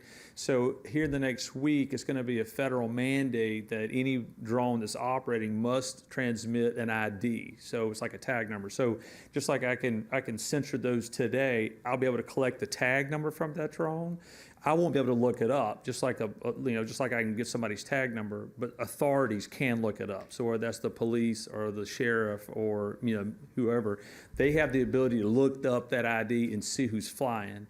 I also have the ability to see the location of the remote. So if somebody's standing 3 miles away and they fly a drone somewhere they're not supposed to, the problem is the authorities get called, you go to where the drone is and the drone flies off, right? So with the remote ID, I'm supposed to have the ability, some of them are not gonna be at first, they're kind of grandfathered in, but they're supposed to buy an additional beacon and put it on there. That is the requirement. It'll probably be some lag, but that would actually allow me to show the location of the remote, the location of the drone, and who it's registered to. Interesting. Thank you. Thank you very much. Yes. Just Oh, no, I'll let you go, Madam Mayor. might be. Oh, MPT, where are you? I'm right here. I need to see your face. Where? I'm right here, Madam Mayor. I don't know that they have to put me on the screen, because all I want. Just a second, MPT. Okay. Yeah, I was gonna say, I don't know that they wanna put me on the screen, because all I wanna do is adopt a resolution number 24-0. He's sleepy. A resolution of the City Council of the City of Carson, California, adopting a policy for the city use of unmanned aircraft systems. I'm gonna second that, and then for discussion, Councilwoman. Oh, sorry, Councilwoman. Yeah, how are you? Yes, for the drones. So I know in the state of California, in order for anyone, and even just for fun, or as a hobby, like Mr. Deere's neighbor, you're required to, by the FAA, to take the recreational, I think it's a UAS safety test, correct? Yeah, Everybody. They have a couple of those. They have one's called a trust certificate. So the Right. trust certificate's a little easier. It's a little less involved. It's Yes. it's lower than a Part 107, but you are correct. So I guess for the community and for those hobby, people who are flying drones for fun, maybe we should let them know that that is required and where they need to contact, which I believe it's the FAA. That is correct. You have the Right. FAA website. It'll have both the trust certificate and the Part 107. Yes. Otherwise, it's illegal. Well, and they're actually supposed to register their drones as well. So Exactly. you can do that on the FAA's website. Okay. Well, then I just wanted to put that in so that, people who do for fun will do it the right way in the city of Carson. Yes. And that's going to be included in our policies and procedures, I hope. Thank you. Thank you. Thank you. Thank you, Councilwoman, for bringing that up. And I'm just excited about this drone policy. It's the first in the city of Carson, for the city of Carson. And it's just one example of where we're going and the projects that's going to make this city a great city. So I just want to say thank you to the staff. It ties into my 7 initiatives that's going to be presented at the State of the City. So thank you so very, very much for that thorough presentation, and it's been moved and properly second. So without any further deliberation, cast your votes. Yes. It's unanimous, Madam Mayor, with MPT's verbal. Motion carries. Thank you. Item number 22 is commissions, committees, and board appointments. I'm still complete. You're still complete. Yes. I like that. Thank you. I think Councilman Hicks, you had appointment for the Public Relations Commission? Yes, want to make sure 10 days are it's been queued. Yes, Councilman. Okay, I would like to appoint Byron Smith to the Public Relations Commission. Public Relations. Okay, and I would like to appoint Randy Brown to the Public Safety Commission, alternate number 2. Councilwoman? I know I do have one, but I'm not ready on that one. So Okay. I'm going to hold on that one. Madam Mayor, Yes. may I ask you and Councilman Hicks to repeat yours, please? Mine is for the Public Safety Commission, Randy Brown. And mine is Byron Smith, Public Relations Commission. And you have the applications on file in your office, I do believe. I will confirm that, Madam Mayor. Thank you. Could I get a second on the appointments, please? Second. Second. MPT said second. Please cast your votes. Yes. Yes. With MPT's verbal, it's unanimous, Madam Mayor. The motion carries. Thank you. Now we go to memorial adjournments.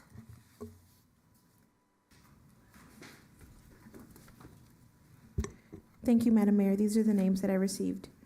Frank Witherspoon Sr., Vic Medina, Victor Richard Rojas, Anthony Cade Sr., Mayor Bill Brand, Jocelyn Dawn Pitcher, James Jim Boyer Sr., Greg Vital, Otilia Gutierrez. Yes. Yes. Yes. Councilman, MPT. MPT, big in its face, yes. Pam That's- Pitcher's daughter Yes. passed. Wow, so sorry to hear that. Jeez. And Okay. then I also want to add the Honorable Council Member Eric Mays from Detroit, Michigan. He passed as well. Anyone else have any additional names? Did you get the ones MPT just mentioned? Councilman Mays from Detroit, Michigan. Okay. Is that it for council? It's too many. Okay, MPT, you're far away, but Yes, let's bow our heads, Father. Tonight, we say we trust you. We pray for the families who have been affected tonight. We pray that you would bless them as a whole, give them comfort, give them strength, and give them peace. And we pray that you would bless every family. And Father, it is in Jesus' name we pray. Amen. Also, I forgot to add Cassandra Robinson. She used to be the owner of Pretty As Me. It was a clothing store that was located by Walmart. And then when they moved from the clothing store, they bought the nail shop that was on University in Avalon in the same shopping center as the 99-cent store. She expired, I believe it was on Monday night. So Cassandra Robinson is her name. Sorry to hear that. Okay. Thank you. MPT, because you have the mic, are you having any oral communications? No, I'm going to have my town hall meeting in Stevenson Village. The town hall meeting is, I apologize, I don't have my calendar in front of me. I believe it is the 26th. We will get that information out. We will walk it. We had to postpone it due to the planning commission meeting. We had scheduled it for the same day, but we will have the town hall meeting to give you an update. We met with Senator Murray, former Senator Murray, to talk about this unhoused development that they are proposing to bring to Carson, and he would love to meet with the community. I told him that I would love for him to meet with the community. I spoke with him and Holly Mitchell, in fact, yesterday in regards to this. So we're going to be sitting down, dialoguing, because we want to hear from the community, and we have some updates. So that's Are where we we're at. going to meet with the Weingart Foundation? I thought we had that scheduled also. Yes, that's Kevin Murray. So we Oh, that's will- Kevin? Yeah, that's- Okay. Well, make sure that's on my calendar, please, sir. Yeah. Okay. Thank you. Councilman Deere? Madam Mayor, Yes. apologies for the interruption. I just want to make sure that we skipped oral communications for matters not listed on the agenda for the public. Oh, well, all communications for matters not listed on the agenda. Any public comment? Yes, there's a Julio Flores and Clairol Nunez. Are they here? Oh. They left. Just so you know, Madam Mayor, I believe they were the new management team from the DoubleTree. They were here to introduce themselves, Oh, really? Well, how did I according miss- to the comment card. They'll be back. Oh. Yeah, I kind of brought them up earlier. He had to pick up his daughter. Okay. Well, he's right across. Okay. We'll meet him. I've already met him. Councilman Deere, oral And- communication. Yes, you have more? Kim Cortado. Where is she? In the back.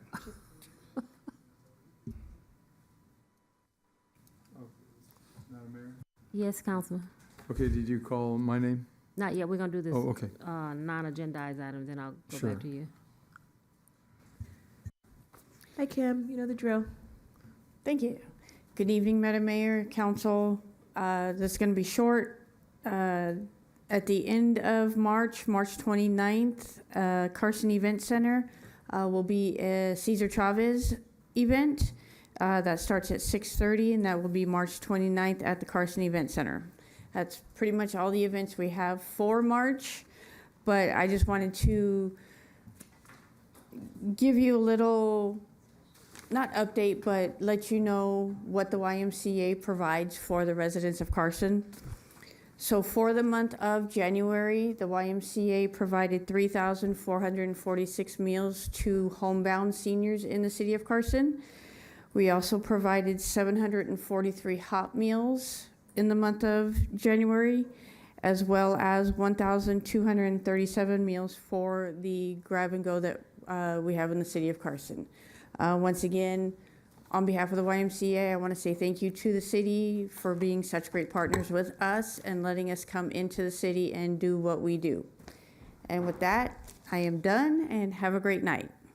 Thank you, Kim. Madam Mayor? Yes, Council. To Kim, from all of us, and we want to have a great big thank you to the YMCA for doing such a great community service.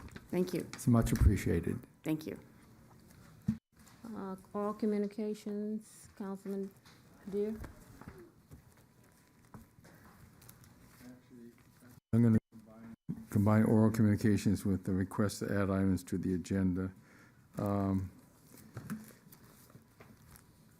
The city of Carson, along with LA County, And the city of Long Beach, city of Pasadena have a dog or pet waste ordinance in existence. And let me get my reading glasses, make sure I have it accurate. Back in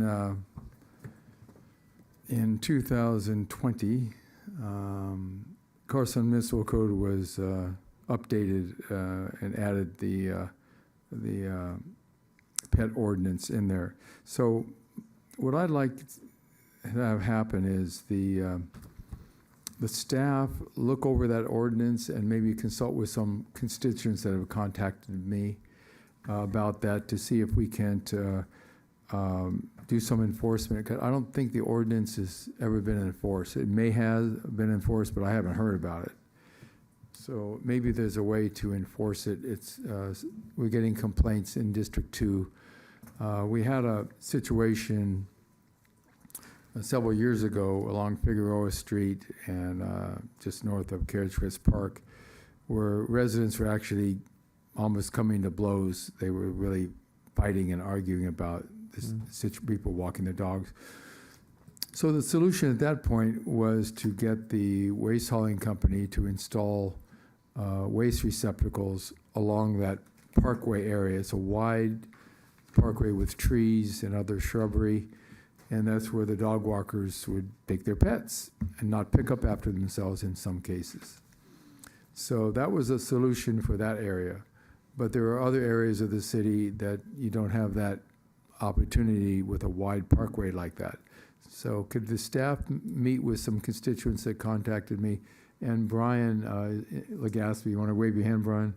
Okay, he will update you on how we might be able to make it work. Sure. Well, thank you, Councilman Dare. And so just, I can give the information to Brian, but just so you know, so we do have a pet ordinance, and within that pet ordinance, there, it does speak to specifically owners are responsible and has to be enforced to pick up their waste. But now we have our code enforcement, so if there's any issues like that, residents can call our code enforcement. Code enforcement can go out and actually incite now with the policies that you all just approved last meeting or 2 meetings ago, that they can be cited that has an actual fine associated with that citation. Rather than it just being some type of warning or a written notice, there's actually a fee that's assessed with that fine. So that can be issued through code. So all the resident needs to do is contact code enforcement. Code enforcement will go and cite the owner who has allowed their dog to waste without being picked up. Right, because it is a health issue, certainly. Okay, Yes, so my council aide, Brian Legaspi, will get that information from your office, and we'll try to disseminate it among the residents so they can utilize the ordinance that already exists, so we don't need to have a new ordinance. Already. Thank you. And then, other than that, good night to everyone. I think we had a successful meeting tonight, and I'm happy with that. Thank you very much. Councilman Hicks. Thank you, Madam Mayor. I just had one issue in regards to overnight big rig parking on Carson Street from the 405 to Acura Street. They seem to be parking on Carson Street, overnight parking again. So just to be aware that they need to go and police that. I forgot to say when the sheriff was here earlier. Thank you, sir. Yes, we'll address it. The host change. Did we move that vehicle off of Albertoni? Yes, Okay.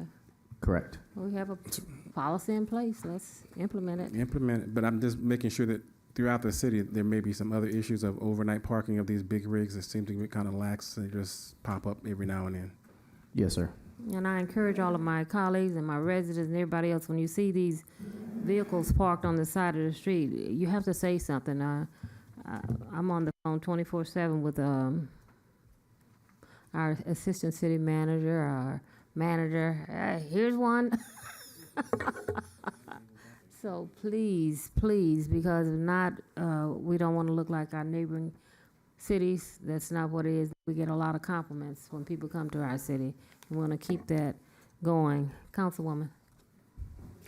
Madam Mayor. Yes. Forgot illegal dumping. I know our Public Works Director, Arlington, he receives texts from me all hours of the day and night.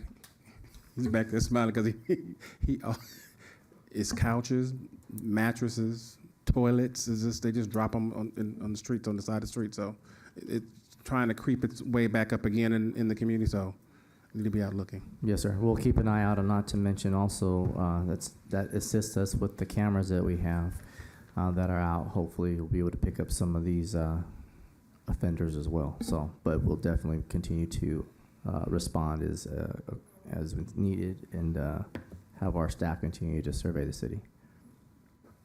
Thank you. This is Women's History Month, and I want to ask my colleagues to give Maisha the name of someone that has been very instrumental in the development of this city, a woman, if you know of one. I was just, myself, but please give Maisha Raven or your council aide a name of a female, because it's Rosa Parks, that's our national holiday. And on the 19th, we're going to be recognizing the ladies, and it's more than once. I'm asking each one to provide a name of someone that was very instrumental, like I know Ida Valdez. She was on the planning of chartering, making sure this was a city of Carson. We're looking for women, make it clear.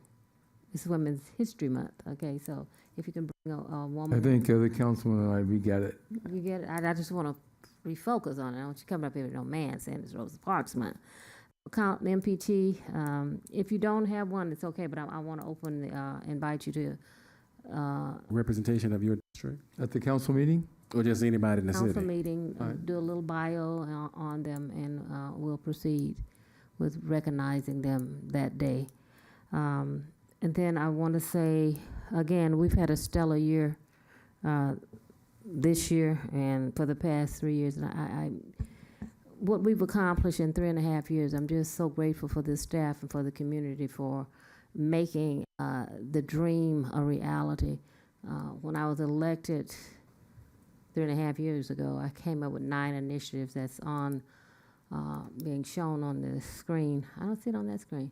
And it was the economic strategic plan, the general plan update, local hiring of Carson residents, the intern and mentorship program, sustainability and innovation, Carson marketing, communications and education, our small business grant, economic security. I'm excited about the fact that we were able to accomplish those, and it was a team effort. I didn't get elected just to say I'm elected your mayor. I came with a plan of action.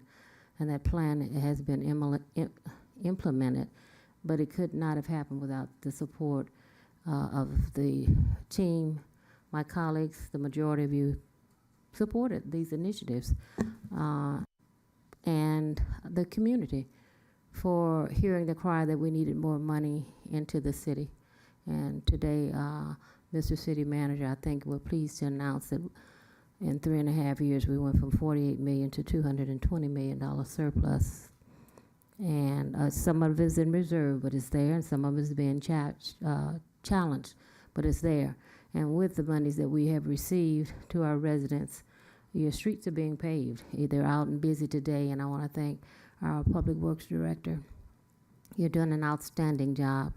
I know we're getting a couple of calls, people saying they're inconvenience, and I've talked to a couple of ladies. I said, well, we have a choice.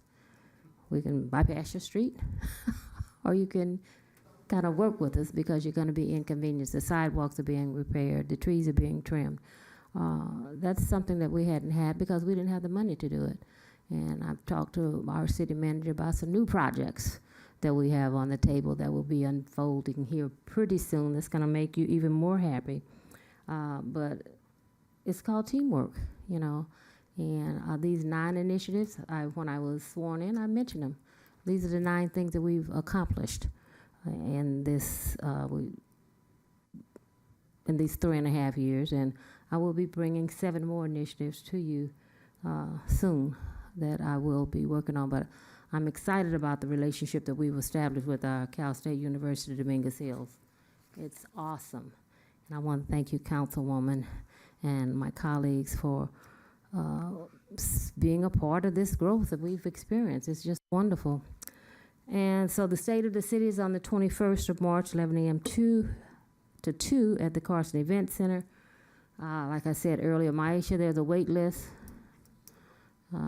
We're at the, I think we're at the 600 registrants have signed up to be a part of this, because the state of the city is not only for businesses, it's for our residents. So they can know what's going on in the city, and I think this is something that I've always wanted. And when I went to State of the Cities in the past, I saw the business community there. Well, when I check, most of them get on the 405 freeway. Love my business community, but I want my residents to know what's going on in the city. So since that invitation has been extended, we have, I think it's 600, close to 600 people that, and it's growing. I got a call today. So I'm excited. Thank you, staff. Thank you, team. Thank you, Tariq, and everyone that was involved in making this a successful event. I think last time we had almost 400, and I challenged them. I said, well, we need to move it up to 600 or 800.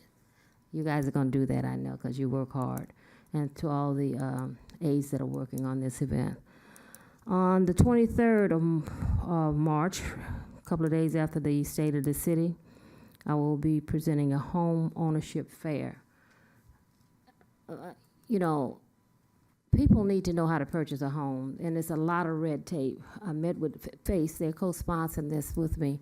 There are going to be over 20 lenders there, and there'll be a workshop seminar where you can learn how to purchase a home and all the funding that's out there that's available. I was amazed today, I did a press conference today, to know that there's so much money out there that we don't even know about. We don't even know how to apply it to get the grants. And today I was just amazed. So that's going to be in conjunction with FACE, Councilwoman. Thank you for working with me on this. On the 23rd, from 9 a.m. to 2, it's in partnership with FACE and Carson Citizens Cultural Arts Foundation. And the Cesar Chavez, we already mentioned that. That's going to be coming up. And again, residents, your citywide pavement program is becoming a reality. And so just be patient and understand you're going to be inconvenienced for a little while, but you complained about your streets being paved and your sidewalks. And while I'm on sidewalks, what happened to our sweeper to clean those sidewalks? JR, we had requested that I think there was some request that you were going to purchase a sweeper, because I'm getting complaints that we're repaving, but the streets are not being, the sidewalks are not being swept. Yeah, Madam Mayor, we are working on that. If any residents have specific ones they're seeing that aren't being addressed, we encourage them to contact us, but we've actually increased the activity from our vendor while we procure our sweeper of our own. Where are we on that?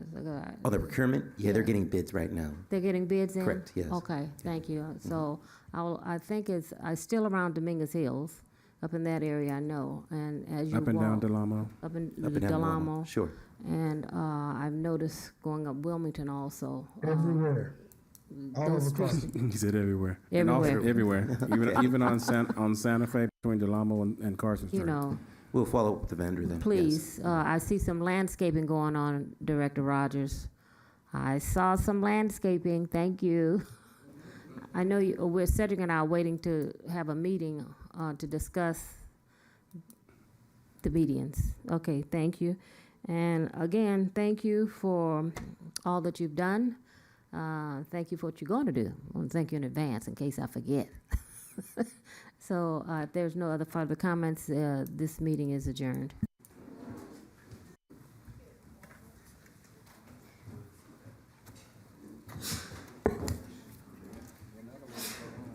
Get out of here.